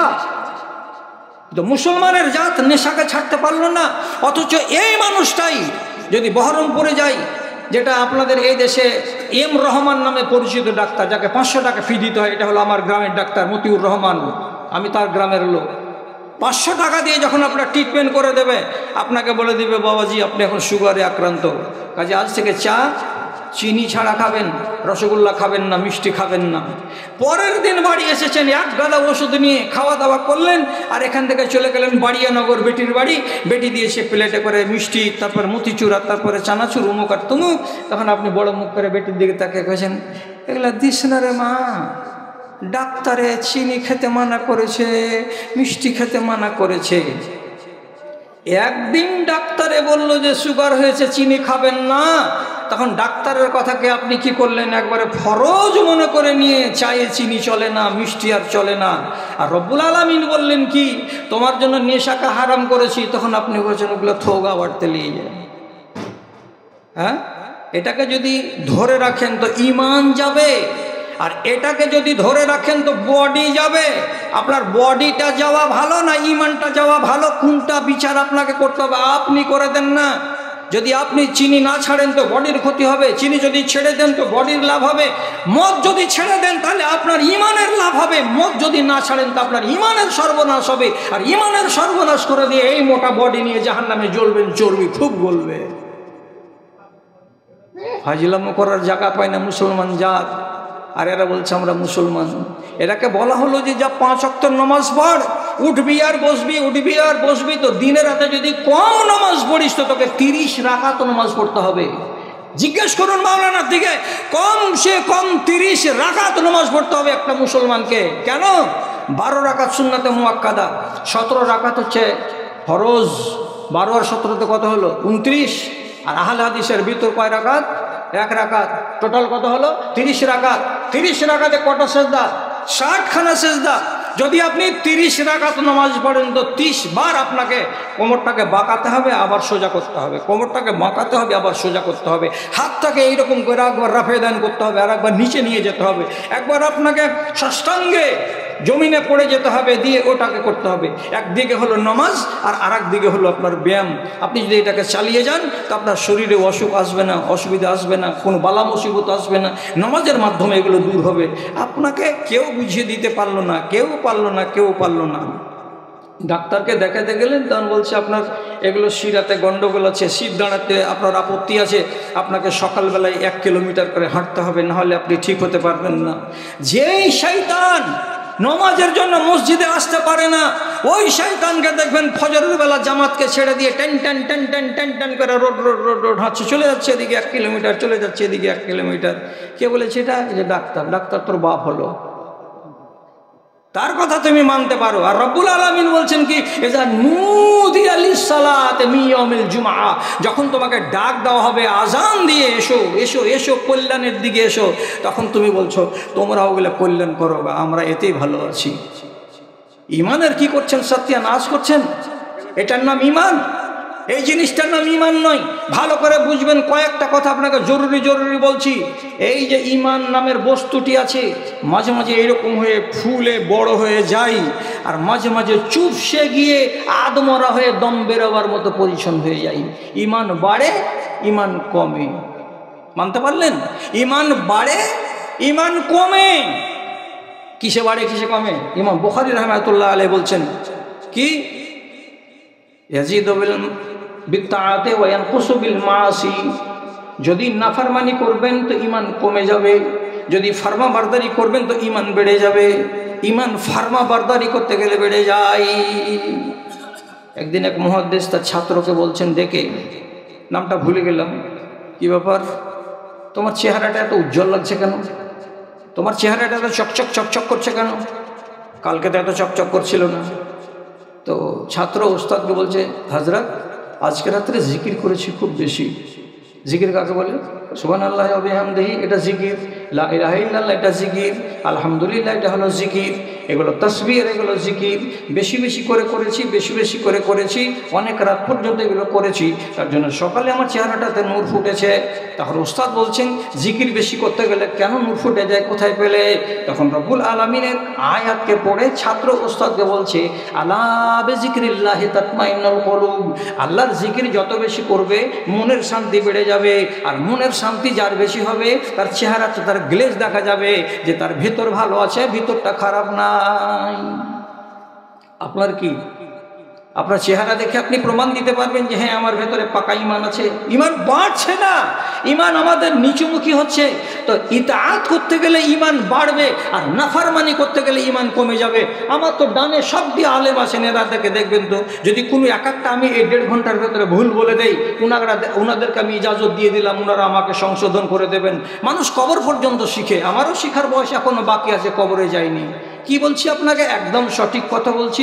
ঈমান বাড়ে এবং ঈমান কমে, এই কথাটার ওপরে নবীজি হাদিসের ভেতরে বলছেন কি, ইজা জানাল আব্দ খারাজা মিনহুল ঈমান। কোনো একটা ছেলে কোনো একটা মেয়ের সঙ্গে, অচেনা রমণী অচেনা ছেলে, এদের সঙ্গে কিন্তু আকদ নাই, বিবাহের বন্ধন নাই। এরা কেউ একজন আরেকজনকে কোনো রকম সম্পর্কের ভেতরে আনেনি, শুধু ভালোবাসা, শুধু প্রেম এবং প্রীতির ভিত্তিতে তারা নির্জনে গিয়ে জমায়েত হয়েছে, শারীরিক সম্পর্ক কায়েম করতে শুরু করেছে। তো নবীজি বলছেন, যখন একটা ছেলে আর একটা মেয়ে নির্জন জায়গাতে, আমের বাগানে, বিরান ঘরে, কোনো একটা খেতে বা কোনো পার্কে গিয়ে যখন এরা নাজায়েজ কাজ করে, সঙ্গে সঙ্গে এই দুইজন লম্পটের দিলের ভেতর থেকে ঈমান বেরিয়ে যায়। আর কত দূরে বেরিয়ে যায়? উপর দিকে উঠে যায়। আর মেঘ যেমন উড়ে উড়ে বেড়ায়, তেমনি করে তার ঈমানটা উড়ে উড়ে বেড়ায়। আওয়াজ দিয়ে দিয়ে বলে, এরে বেঈমান, যতক্ষণ পর্যন্ত তুই হারামি কাজে আছিস ততক্ষণ পর্যন্ত তোর দিলের ভেতরে আমি আসবো না। যতক্ষণ পর্যন্ত এখান থেকে তুই ফিরে না যাবি আর রুজু না করবি, তওবা না করবি, গাটাকে পরিষ্কার না করবি, ততক্ষণ আমি তোর ঘরের ভেতরে আসবো না, তোর বুকের ভেতরে আসবো না। কি হলো? ঈমান বের হয়, বুক খালি, একদম ঈমান থেকে খালি। এমন খালি বুক নিয়ে আপনি যদি বাগান থেকে ব্যভিচার শেষ করে বাড়ি ফিরে আসেন, আল্লাহ না করে যদি রাস্তাতে সাপে কামড়ে দেয় আর ওই হালাতে যদি মরণ হয়ে যায়, ঈমান নিয়ে মরলেন না শূন্য মরলেন? খেয়াল আছে? এই জন্য বলছি, ঈমান বাড়ে, ঈমান কমে। আর ঈমান বাড়া কমার মধ্যে এমন একটা পর্যায় আছে যে সমূলে ঈমান দিল থেকে বেরিয়ে যায়, কিছুক্ষণের জন্য হলেও, আধ ঘন্টার জন্য হতে গেলেও। ভোল্টেজ আছে ঈমানের। আর ঈমান যে কম বেশি হয়ে যাওয়ার জন্য এক গাড়ি হাদিস আছে। রাসূল করিম সাল্লাল্লাহু আলাইহি সাল্লাম একদিন হঠাৎ করে সাহাবীদের সামনে এসে বয়ান দিয়ে বলছেন, ওরে যা তালাইয়া বাযু আসহাবি, আজকে রাত্রিতে আমার কিছু কিছু সাথীকে, আমার কিছু কিছু সাহাবীকে আমি স্বপ্নে দেখতে পেয়েছি। স্বপ্নে দেখেছি আমার সাথীগুলোকে, আমার সাহাবীগুলোকে। কেমন কেমন দেখেছেন? তো রাসূলুল্লাহ নিজে বলছেন, ওয়া আলাইহিম কামিসুন বাযুহুম ইয়াবলুগু ইলা সাদিহি ওয়া বাযুহুম ইয়াবলুগু ইলা সাকাইহি ওয়া বাযুহুম ইয়াবলুগু ইলা রুসগাইহি। কিছু কিছু সাথীকে দেখলাম ওর গায়ে জামা আছে, তো জামাটা তার নাভি বরাবর আছে। কিছু কিছু সাথীর গায়ে দেখতে পেলাম তার গায়ে জামা আছে, তো হাঁটু বরাবর জামা আছে। কিছু কিছু সাথীকে দেখতে পেলাম তার গায়ে জামা আছে, তো তার পায়ের গোড়ালি পরিমাণ বরাবর জামাটা আছে। এরকম জামা গায়ে দিয়ে দিয়ে দিয়ে দিয়ে আমি আমার সাথীগুলোকে দেখতে পেলাম। হঠাৎ করে দেখলাম এমন একজন সাথীকে, যে সাথীটা জামা গায়ে দিয়ে আছে আর হাঁটছে এখানে, তো 3 হাত পিছন দিকে তার জামাটা ছেঁচড়াচ্ছে আর চলে যাচ্ছে, ছেঁচড়াচ্ছে আর চলে যাচ্ছে। তার জামাটা এত লম্বা। তাহলে কাউরি এই বরাবর, কাউরি হাঁটু বরাবর, কাউরি পিণ্ডলি বরাবর, কাউরি গোড়ালি বরাবর, আর কাউরি আবার জামা ছেঁচড়াচ্ছে 3 হাত পিছন দিকে। এইরকমও দেখলেন। শান্তশিষ্টভাবে সাহাবায়ে কেরাম রাসূলুল্লাহকে জিজ্ঞেস করে বলছেন, মাজা আউয়ালতাহু। রাসূলকে জিজ্ঞেস করা হলো, হে আল্লাহ পাকের রাসূল, এই যে জামাটা আপনি দেখলেন আপনার সাথীদের গায়ে, সাহাবীদের গায়ে, এটার মানেটা কি? জামাটার অর্থটা কি? কেমন এর মানে হয়?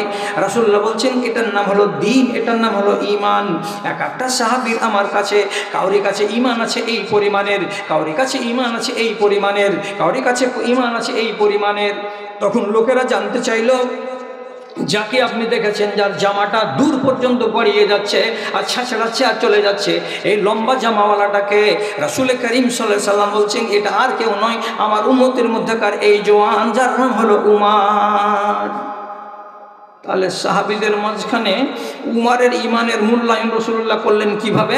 যে অন্যান্যদের তুলনায় হযরত উমারের ঈমান হলো অত্যন্ত তাজা, বেশি, এর ভোল্টেজ আলাদা। এবং এই ঈমানি ভোল্টেজ যার ভেতরে বেশি হবে, যার ভেতরে আল্লাহর তাকওয়া আর আল্লাহর পরহেজগারি বেশি বেড়ে যাবে, তার চোখে রব্বুল আলামিনের পক্ষ থেকে এমন একটা শক্তি, এমন একটা নূর আসবে, এমনি করে চোখ খুলে ও যদি তাকায় 10 জন লোকের দিকে, তো ওর চেহারা দিয়ে 10 জন লোকের চেহারাকে পড়ে দিতে পারবে এক নিমেষের ভেতরে। এই লোকটা কেমন, এই লোকটার চরিত্র কেমন, এই লোকটার ব্যবহার কেমন, এই লোকটা কি, এগুলো ওর নজরে রব্বুল আলামিন ভাসিয়ে দিবেন। এই জন্য নবীজি হাদিসে বলছেন, ইত্তাকু ফিরাসাতাল মুমিনিন ফাইন্নাহু ইয়ানজুরু বিনুরিল্লাহ, হাদিসুন সহিহ। তোমরা যখন কোনো দিনদার আল্লাহওয়ালা পরহেজগার দাড়িওয়ালা পাঞ্জাবিওয়ালা টুপিওয়ালা কপালে ঘট্টাওয়ালা এমন বুজরুগ মানুষের কাছে যাও, তো যাওয়ার কালে তোমরা সাবধানে যেও। কেন যেও সাবধানে? তো নবীজি বলছেন তারা যখন দেখে তখন আল্লাহর দেওয়া নূর দিয়ে তাকায়, আল্লাহর দেওয়া নূর দিয়ে দেখে। তো তোমার দিকে দেখে যদি তার মুখ থেকে বেরিয়ে যায় এ লোকটা কোথাকার, জি চেহারাটা ভালো নয়, তাহলে নিশ্চয়ই তোমার চেহারা ভালো নয়। তোমার দিকে দেখে যদি ওই লোকটা বলে দেয় এ লোকটার বাড়ি কোথায়, আর ব্যবহার ভালো নয়, এর লক্ষণ ভালো নয়, যদি মন্দ রিপোর্ট কোনো একজন মুমিন করে দেয় তাহলে পরে এটাকে কোনোদিন রিজেক্ট করা যাবে না। কেন? যে এসে চোখ দিয়ে দেখছে যে চোখে কার নূর দেওয়া আছে। রাসূলুল্লাহ বলছেন আল্লাহর দেওয়া নূর আছে, আর সেই নূর দিয়ে দেখছে, কাজে এটা মিথ্যা নয়, এটা হলো সত্য কথা। এই জন্য জানবেন আমার দাদারা, আমার ভাইয়েরা, একটা ফাঁসেক লোক একটা দিনদার মানুষের সামনে যেতে গেলে ভয় পাবে। একটা বিড়িখোর লোক যে বিড়ি খায় না, পরেশগার দিনদার, তার সামনে যেতে গেলে খালি বগল চুলকাবে আর বলবে কি যে বলবে মৌলভী সাহেব। আর মনের ভেতরটা খালি কাচুকুচু করবে, কুলহু আল্লাহ পড়বে, আল্লাহ কেমন করে যাবো লোকটার সামনে, কি করে যাবো লোকটার সামনে, এত দিনদার লোক, এত পরেশগার লোক, কি যে বলবে কি যে না বলবে। তার মানেটা কি? যারাই হবে কম ইমানের মানুষ বেশি ইমানের মানুষের কাছে যেতে গেলে তাদের ভেতরটা পুলুক পুলুক পুলুক পুলুক করবে, এটা হলো নিশ্চিত কথা। ইমান যে কমে আর ইমান যে বাড়ে এর চাই তার ভালো দলিল আপনাকে আমি কিছু দিতে পারছি না। আবার একটা হাদিসে নবী করিম সাল্লাল্লাহু আলাইহি ওয়াসাল্লাম বলছেন লাউ ওযিয়া ঈমানু আবি বকরিন ফি কাফাতিন, যদি আবু বকরের ঈমানকে একটা পাল্লাতে রাখা যায়, ওয়া ঈমানু আহলি দুনিয়া ফি কাফাতিন উখরা, আর সারা জগৎবাসীর ঈমানকে আর একটা পাল্লাতে যদি রেখে দেওয়া যায়, একটা পাল্লাতে ঈমান কার রাখলাম? আবু বকরের ঈমান, আর একটা পাল্লাতে কার রাখলাম?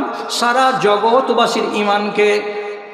এইরকম করে তারপরে যদি দাড়িটাকে খাড়া করা যায়, প্রিয় নবী পরিষ্কার জবানে বলছেন লা রাজাহাত ঈমান, লা রাজাহাত কাফাত আবি বকরিন, আবু বকরের পাল্লাটা যেদিকে আছে ওই পাল্লাটা নিচু দিকে ঝুঁকে যাবে, আর সারা দুনিয়ার মানুষের ঈমান যে পাল্লাতে আছে এই পাল্লাটা উপর দিকে ছেড়ে যাবে। এর মানেটা কি? পৃথিবীর মাটিতে সর্বোত্তম ঈমানের লোক, এর মতো ঈমানি ভোল্টেজ পৃথিবীতে কাউরি নাই, কাউরি ছিল না। নবীজির পরে দরজা কার? তো আবু বকরের। আবু বকরের ঈমান হলো এত বলিষ্ঠ, আবু বকরের ঈমান হলো এত মজবুত যে তার ঈমানের কাছে পৃথিবীর মানুষের ঈমান একবারে সমান সমান হয়ে যাবে, তার থেকেও বেশি হবে।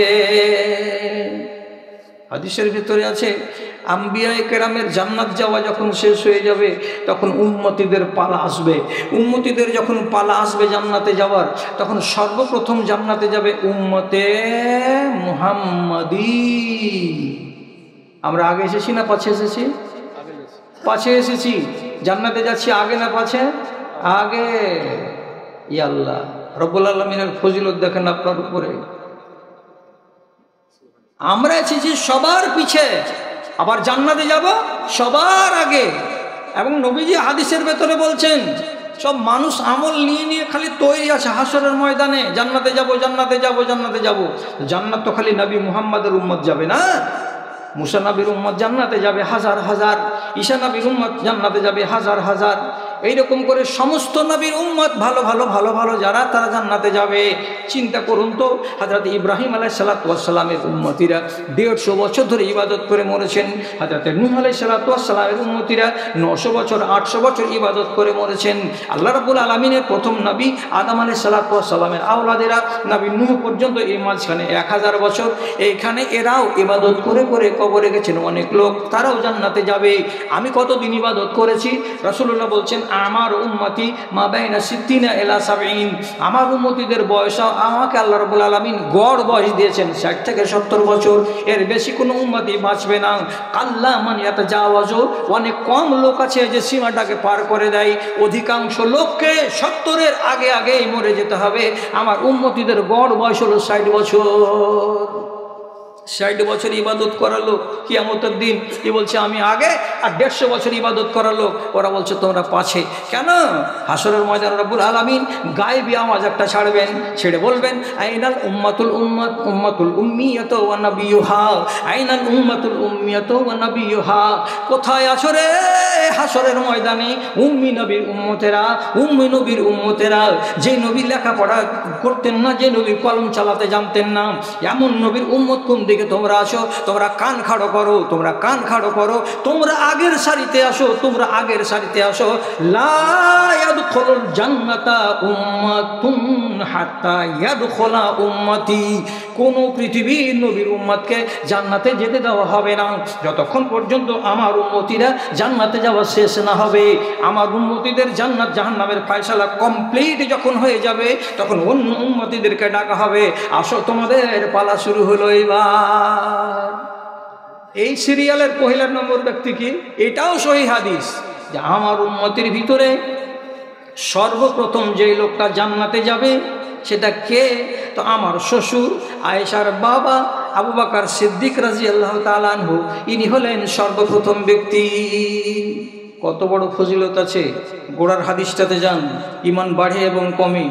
আমার আর আপনার ইমান বাড়ছে না কমছে, এদিকে আপনাকে একবার লক্ষ্য করতে হবে। বাড়ে কিসে? ইতাআত করতে গেলে। কমে কিসে? আল্লাহ রাব্বুল আলামিনের নাফরমানি করতে গেলে। তাহলে এইবার আপনার একবার মূল্যায়ন করে দেখছি, ছোট্ট করে, রাগঝাল করবেন না। কেন?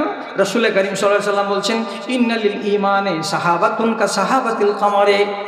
চন্দ্র যখন 14 তারিখের দিন পূর্ণিমার হয়, কত সুন্দর ঝকঝকে আলো দান করে, কিন্তু আবার পশ্চিম দিক থেকে মেঘ একটা উঠতে উঠতে উঠতে এসে তার সামনে যখন চলে আসে, তখন আলোটা আটকিয়ে যায়। ওই সামনে পৃথিবীর যেটা অংশ পড়ে সেখানে অন্ধকার নেমে যায়। আবার 10 মিনিট পরে চলে গেল, মেঘটা সরে গেল, আবার আলো হয়ে গেল। আবার 15 মিনিট পরে আবার একটা মেঘ এলো, আলোটাকে ঘিরে দিল, চলে গেল। কিছুক্ষণ পরে আবার আলো এলো। তাহলে চাঁদকে আলো দান করার পথে মাঝে মাঝে বাধা সৃষ্টি করে দিচ্ছে কে? এই মেঘে। তো বাধা দিচ্ছে তখন আলো বন্ধ, আর যখন সরে যাচ্ছে তখন আলো চলে আসছে। তো চাঁদের যেমন আলোকে রুখে দেওয়ার জন্য মেঘ আসে, তেমনি বানি নয় ইনসান আদমের বেটাদের ইমানের সামনে মাঝে মাঝে মাঝে মাঝে ফিতনার মেঘ চলে আসে, আর ইমানের সামনে ছাঁটাটাকে আটকিয়ে দেয়, ইমানটা ড্যামেজ হয়ে যায়, ইমানটা আটকা পড়ে যায়, ইমানের শক্তিটা কমে যায়। তাহলে এই ইমানের শক্তিটা যে কমে যাচ্ছে, তো কিসের কারণে কমছে? তো ইমানের সামনে মেঘ চলে আসছে, তার জন্য। তো ইমানের মেঘ আবার কি আছে দাদা আমার? কি আছে? বাড়ি থেকে বের হলেন, ট্রেনে বসে গেলেন, যাবেন কোথায়? তো বলছে ফারাক্কাতে নামবো। আপনার মুখের সামনে যেটা সিট, সে সিটে একটা মহিলা বসেছিল, আপনি তার সঙ্গে কথা শুরু করলেন। কোথায় যাবে? ফারাক্কা যাবে। বাড়ি কোথায়? তো এখানে আপনার এই গ্রামে। না, কি জন্য যাবে? খালার বাড়ি। একটা দুটা করে কথা যখন বলতে লাগলো, তো নারী জাতকে আল্লাহ তাআলা এমন পাগলি করেছে যে ওর মুখ যদি খুলে যায়, খালি বস্তাটা যদি খালি খুলে যায়, তাহলে ও বস্তাকে বন্ধ করা, সেলাই করা বড় মুশকিল আছে। আপনি যত কথা বলছেন উত্তর করছে, এও জিজ্ঞেস করবে, এও জিজ্ঞেস করবে, এও জিজ্ঞেস করবে, করতে করতে শেষের বলে ফোন নাম্বারটা নিয়ে নেবে। আপনার সাথে ম্যাডাম গল্প করে কিন্তু সময়টা কেটে গেল। দারুণ আপনি লক্ষ্য, খুব রসিক মানুষ, তো আপনি চলার মতো মানুষ গো। বেটি ছেলে যদি একটু তারিফ করে দেওয়া যায়, তো 2.5 কেজির কলজা 5 কেজি হয়ে যাবে। মোবাইল নাম্বার দিয়ে দিল, আর দেওয়ার পরে তারপর দিন থেকে শুরু হলো, হ্যাঁ আমি অমুক বলছি, এই যে সেদিন ট্রেনে চিনেবাদাম খাচ্ছিলাম না, তুমি আর আমি একসাথে। ও আচ্ছা আচ্ছা আচ্ছা আচ্ছা। এবার এইটা তখন বেড়ে গেল আর একটু আগে, কিসে গেল? হোয়াটসঅ্যাপে চলে গেল। হোয়াটসঅ্যাপ থেকে আবার কিসে গেল? চ্যাটিংয়ে চলে গেল। চ্যাটিং থেকে যেতে যেতে ইমানের চ্যাটিং শুরু হয়। কটা নেবেন ঘটনা? আজকে সকালবেলায় আপনার এখানে ট্রেন ধরার আগে 9টার সময় বসলাম মজলিসে, এই চ্যাটিং করা বিবাহ 3 মাসের মাথাতে আজকে ছাড়াছাড়ি হবে। বলছি এরকমই তো হবে। বোনের জানোয়ারের মতো পছন্দ করা, আর বোনের জানোয়ারদের মতো সুখে সুখে দেখে বউ চয়েস করা আর স্বামী চয়েস করা, এদের মেয়াদি তো হচ্ছে 3 মাস। বাপ মা জানে না বিয়ে হয়ে গেছে, আজকে ছাড়ানো হবে। তো বলছে কী হবে মৌলানা, কী হবে, ছাড়ানটা কেমন করে হবে? তুমি রাজি ছিলা কি? বলছে জি না, আমাকে না বলেই তো পালিয়ে বিয়ে করেছে, আমি তো রাজি ছিলাম না। বলছি একে বাড়ি নিয়ে চলে যান, এর বিয়ে হয়নি। যত দুনিয়ার মৌলবি আছে লড়বে খুব সাথে সাথে, যে 3 মাস যে থাকলো এরা, 3 মাস ব্যভিচার করলো, 3 মাস রান্ডিবাজি করলো এরা দুজনে, বিবাহ হয়নি রে বাবা। তালাকের কোনো মশলাই আসে না তো, কিসের তালাক? বিবাহ হলে তালাক, তো বিবাহ তো হয়নি।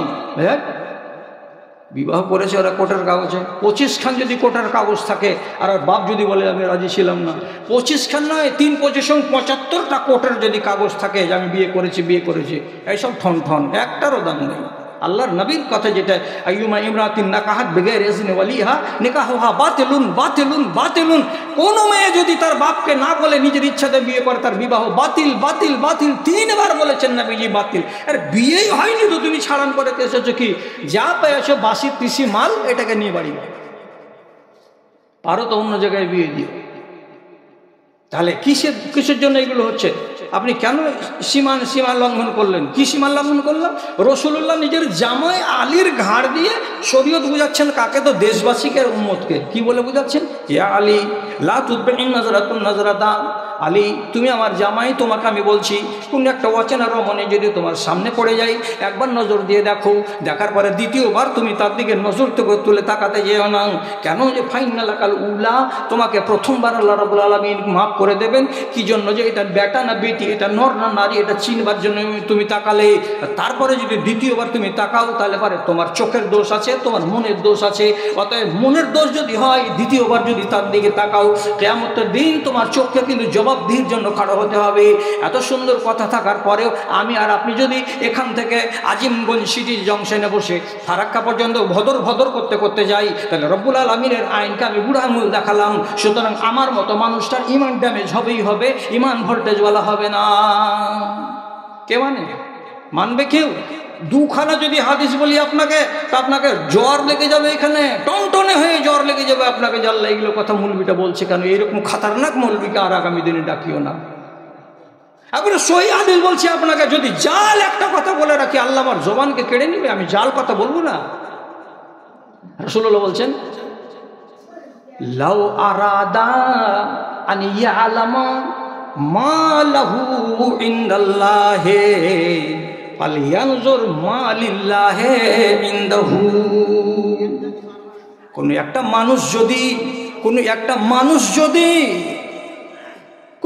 মানুষ যদি কাউরি কাছে জানতে চায় আমার মরার পরে আল্লাহ রাব্বুল আলামিন আমার জন্য কি করে রেখেছেন, কয়তলা জান্নাতটা আমার, জান্নাতের রংটা কেমন আছে, অতে চেয়ার কতটি আছে, আমার জান্নাতের সামন দিকে কিসের বাগান আছে, আমার জান্নাতটা কতটা চওড়া আছে, কতটা লম্বা আছে, এগুলো যদি কেউ জানতে চায়, যে আমার জন্য মরার পরে হাসরের দিন আমার নামে আমার রব কি কি জিনিস করে রেখেছেন, এটা যদি কাউরি জানার ইচ্ছা জাগে, তো রাসূল কারীম বলছেন ফালইয়ানজুর, তাহলে তার উচিত হবে সে যেন আগে নিজের দিকে দেখে যে তার কাছে আল্লাহ রাব্বুল আলামিনের কি কি কি কি আছে।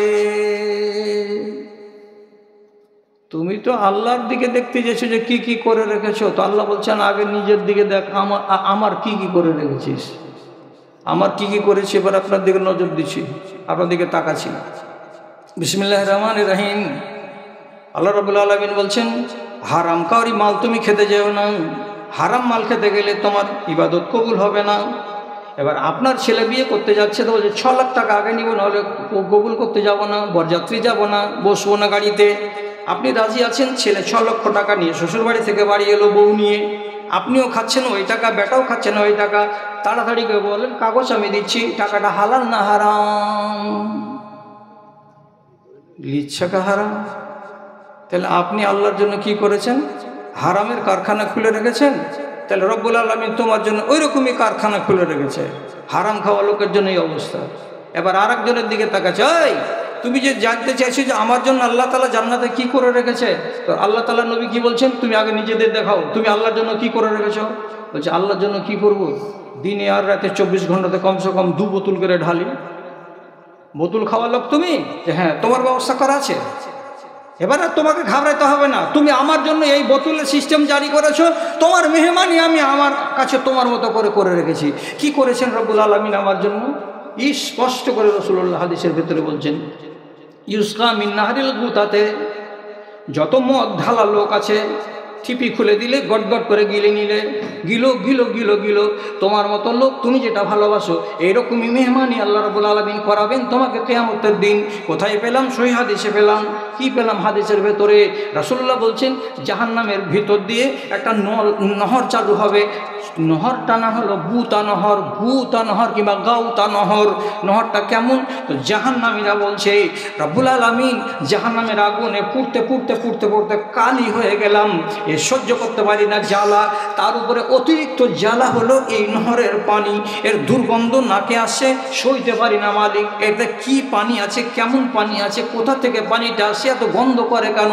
পায়খানার পানিতে এর কাছে ফেল, মুতের পানিতে এর কাছে ফেল, মরা শিয়ালের গন্ধতে এর কাছে ফেল, মরা কুকুরের গন্ধতে এর কাছে ফেল। এত দুর্গন্ধ যে বিকট গন্ধে থাকা যায় না। এই নহরের নাম কি? গাউতা নহর। কোথা থেকে আসছে? রাসূল বলেন হাদিসে ইন্নাহু ইয়াজরি মিন ফুরুজিল মুমিসাত। পৃথিবীতে যত রান্ডি মেয়ে ছেলে আছে, পৃথিবীতে যত বেশ্যা রমণী আছে, খালি মুসলমান বলে নয়, গায়ের মুসলমানও আছে। শুধু গায়ের মুসলমান বলে কথাটাকে যদি খুলতে যাওয়া যায় তো পৃথিবীতে যত আছে জৈন, যত আছে পার্সিয়ান, যত আছে খ্রিস্টান, কত নিবেন রান্ডি? রান্ডি বেশি আছে দুনিয়াতে, ইমানদার দুনিয়াতে কম আছে। আল্লাহর কসম, যদি মোবাইলকে বলেন এক একটা বিচ সমুদ্রের কিনারা যেগুলো সৈকত বলা হয়, সৈকতের যদি দৃশ্য দেখেন ইউরোপের মাটিতে, এক একটা সমুদ্রের কিনারায় একটা নয় দুটো নয় হাজার হাজার বেটি ছেলে শুধু একটা ব্রেসিয়ার লাগিয়ে আছে আর নিচে একখানা ছোট্ট করে কোপনি লাগিয়ে আছে আর নাঙ্গা আধা সম্পূর্ণ উলঙ্গ হয়ে ঘুরতে আছে। ওখানে এ ওর সঙ্গে ও ওর সঙ্গে, যে যেখানে যার সঙ্গে পারছে সেরকম কুকুর শিয়ালের মতো তারা সম্পর্ক কায়েম করছে। এরা সবাই হলো রান্ডি রান্ডি রান্ডি।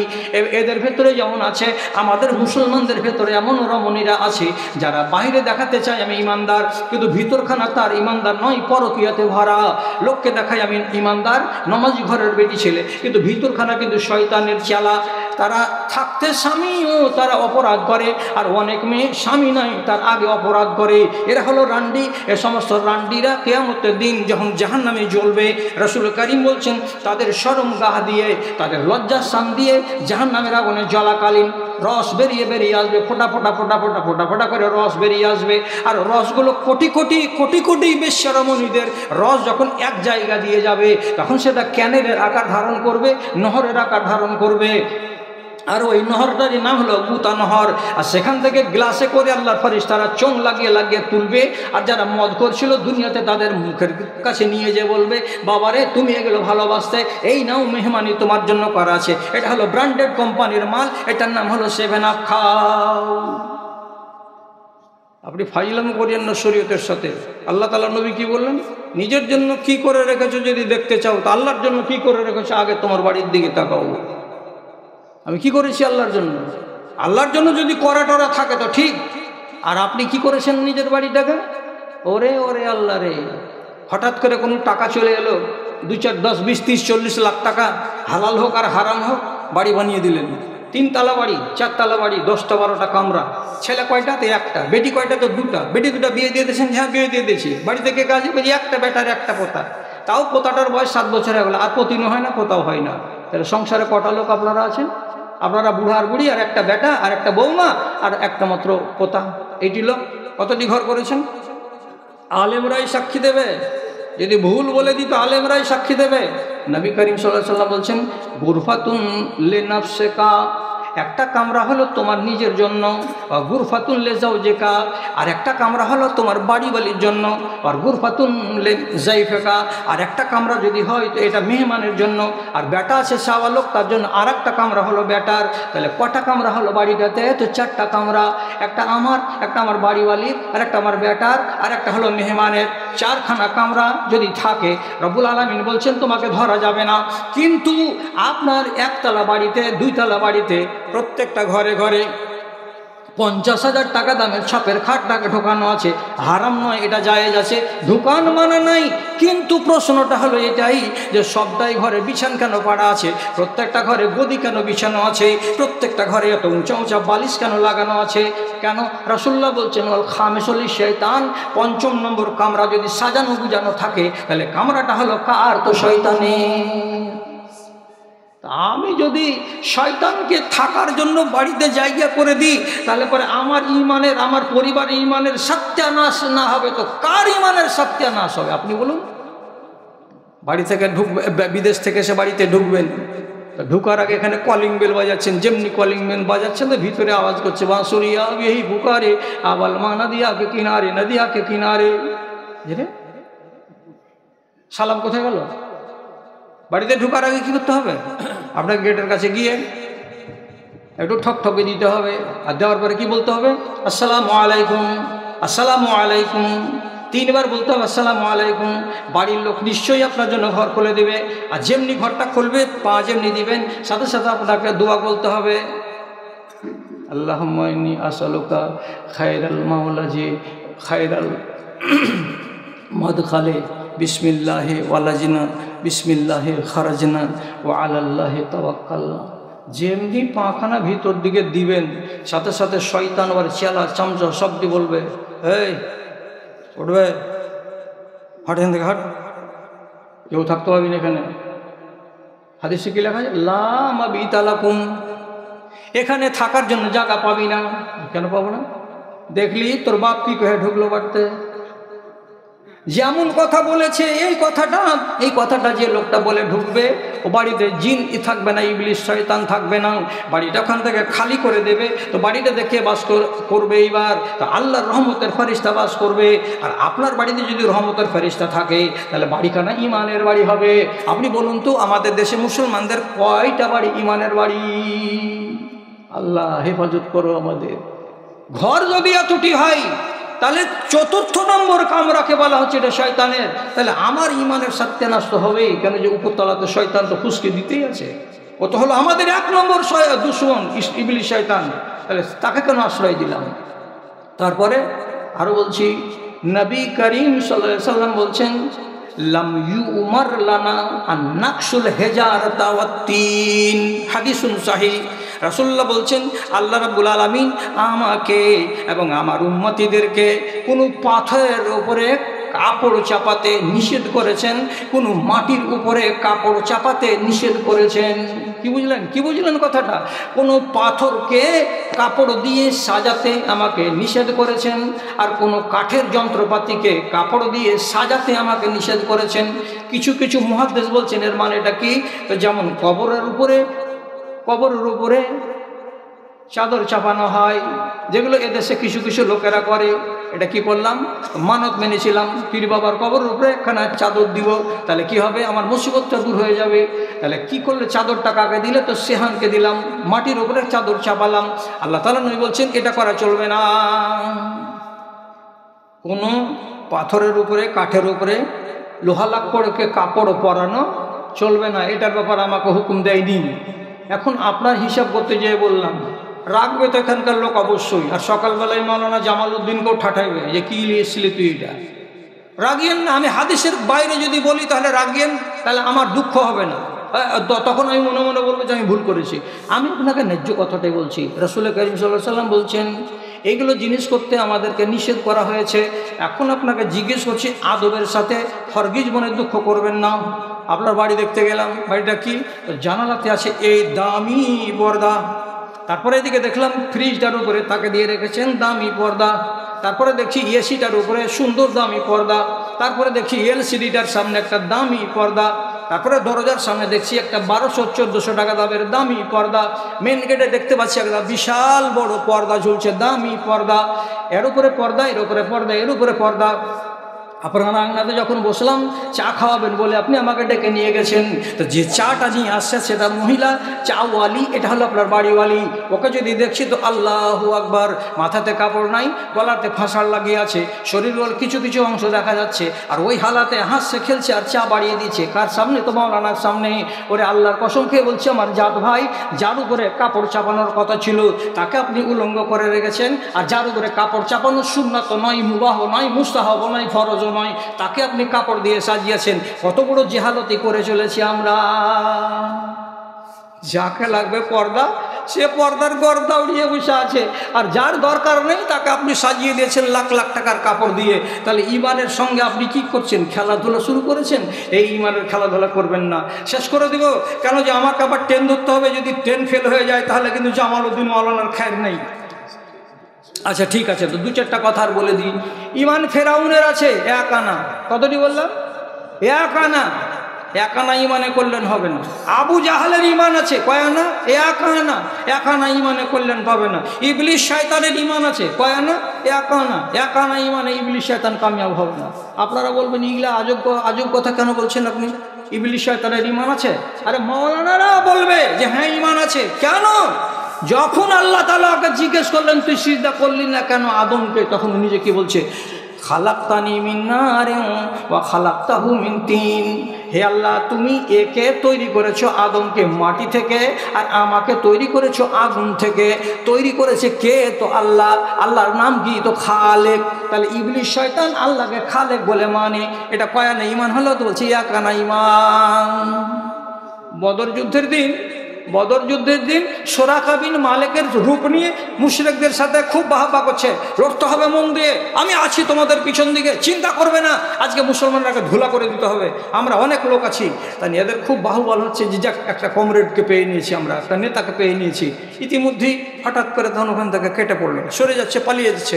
তো লোকেরা বলছে এই পালাচ্ছ কেন? এতক্ষণ তুমি সাহস দিচ্ছিলে, এখন চলে যাচ্ছ কেন? তখন সোজাই জবাব দিছে কি, ইন্নী আরা মা লা তারাউনা। আমি যা দেখতে পাচ্ছি তোমরা তা দেখতে পাও না। আমি যা দেখতে পাচ্ছি তোমরা তা দেখতে পাও না। তুমি কি দেখতে পাচ্ছ? বলছে নিজের চোখে দেখতে পাচ্ছি রে বেটারা, আসমান থেকে আল্লাহ রাব্বুল আলামিন সাদা সাদা পোশাকে ফেরেশতা নাযিল করছেন। এই ফেরেশতারা মোকাবিলা করবে মুসলমানদের সাথে মিলে। কাদের সাথে? তো তোদের মতো মুশরিকদের সাথে গুঁড়া করে দিবে রে, আটা আটা করে দিবে রে, তোরা পারবি না, পাত্তা পাবি না। আমি যখন দেখে নিলাম তখন এখান থেকে আমি পালিয়ে গেলাম। তারপরে সে কোরআন মাজিদের আয়াত পড়ে বলছে ইন্নী আখাফুল্লাহ ওয়াল্লাহু শাদীদুল ইকাব। আমি আল্লাহ রাব্বুল আলামিনকে ভয় করি, আল্লাহ হলেন কঠিন আযাব দেনেওয়ালা। ইবলিস কি বলছে? আল্লাহকে ভয় করি বলছে না, বলে না? আরে কোরআনের আয়াত, আমি আল্লাহকে ভয় করি। যেই শয়তান বলছে আমি আল্লাহকে ভয় করি, তো তার একানা ঈমান নাই। কিন্তু এই একানা ঈমানে কামিয়াব হবে না। আবু লাহাবের আকা বলেছিল লাইন সালতাহুম মান খালাকাস সামাওয়াতি ওয়াল আরযা লা ইয়াকুলুন্না আল্লাহ। তোমাদেরকে যদি জিজ্ঞেস করে হে মুশরিকেরা আসমান জমিনকে কে সৃষ্টি করেছে, তো আবু লাহাব বলবে আল্লাহ, আর আবু জাহাল বলবে আল্লাহ। উদবা সাহেবা যত মুশরিক আছে সবাই বলবে আল্লাহ সৃষ্টি করেছে আসমান জমিনকে।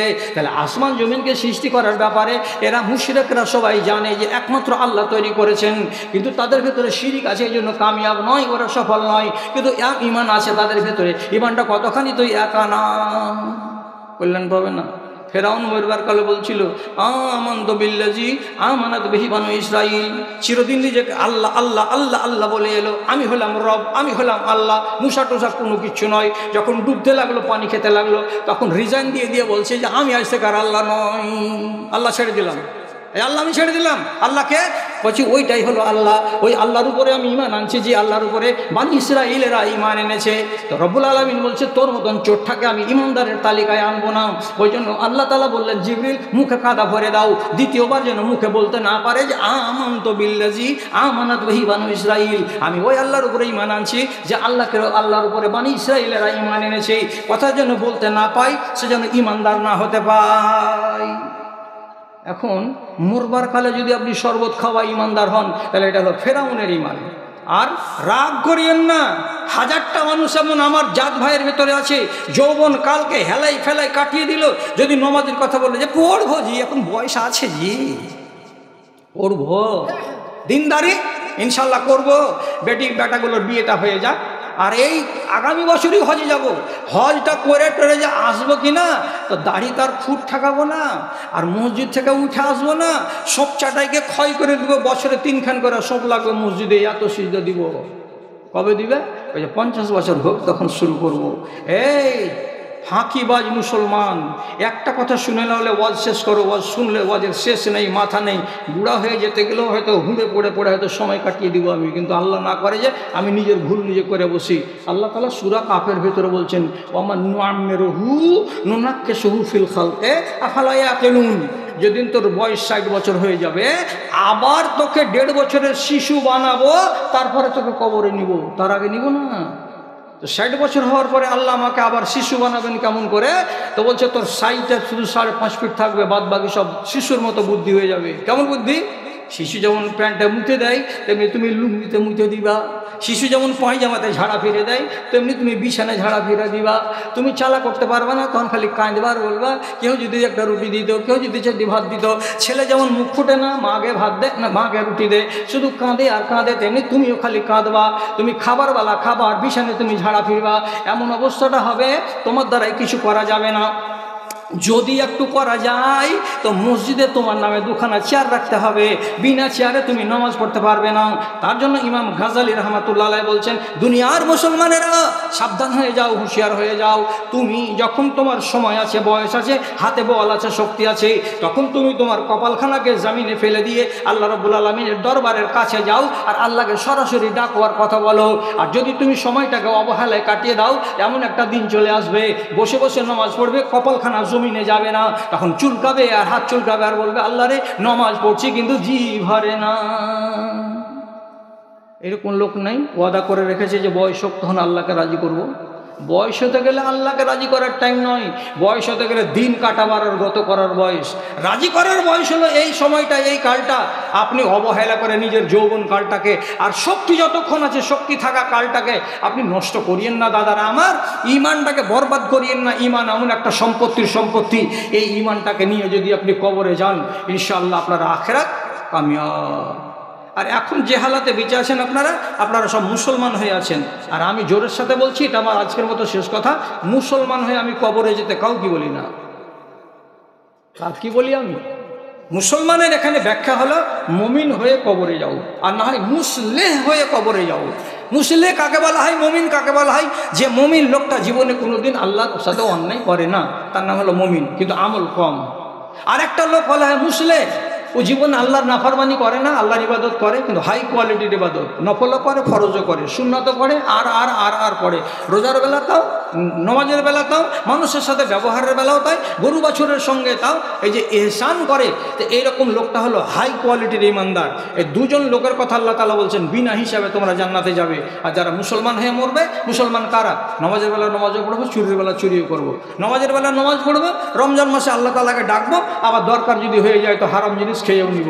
তো একই টাইমে যারা 2 রকমের কাজ করে যায়, তারাকে কি বলা হয়? মুসলমান বলা হয়। আর মুসলমানের গ্যারান্টি নাই যে প্রথম চান্সেই আল্লাহর জান্নাত পাবে, গ্যারান্টি নাই।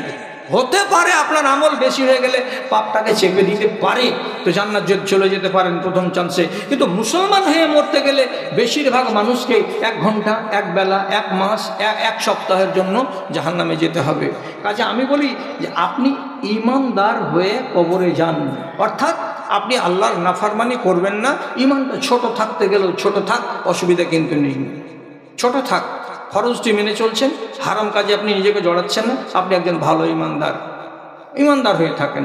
কোনো মুনকার কাজকে আমি প্রশ্রয় দেব না। যতগুলো মুনকার আছে দুনিয়াতে, কত গুনাবো আপনাকে, সমস্ত মুনকার থেকে নিজেকে বাঁচিয়ে রাখবেন। তাহলে আপনি হলেন একজন ইমানদার মানুষ। আর ইমানদার মানুষ সম্পর্কে নবীজি বলেছেন, এরা বিনা হিসাবে আল্লাহ জান্নাতে যাবে। তাহলে এই গ্রামটার নাম কি? বানিয়া।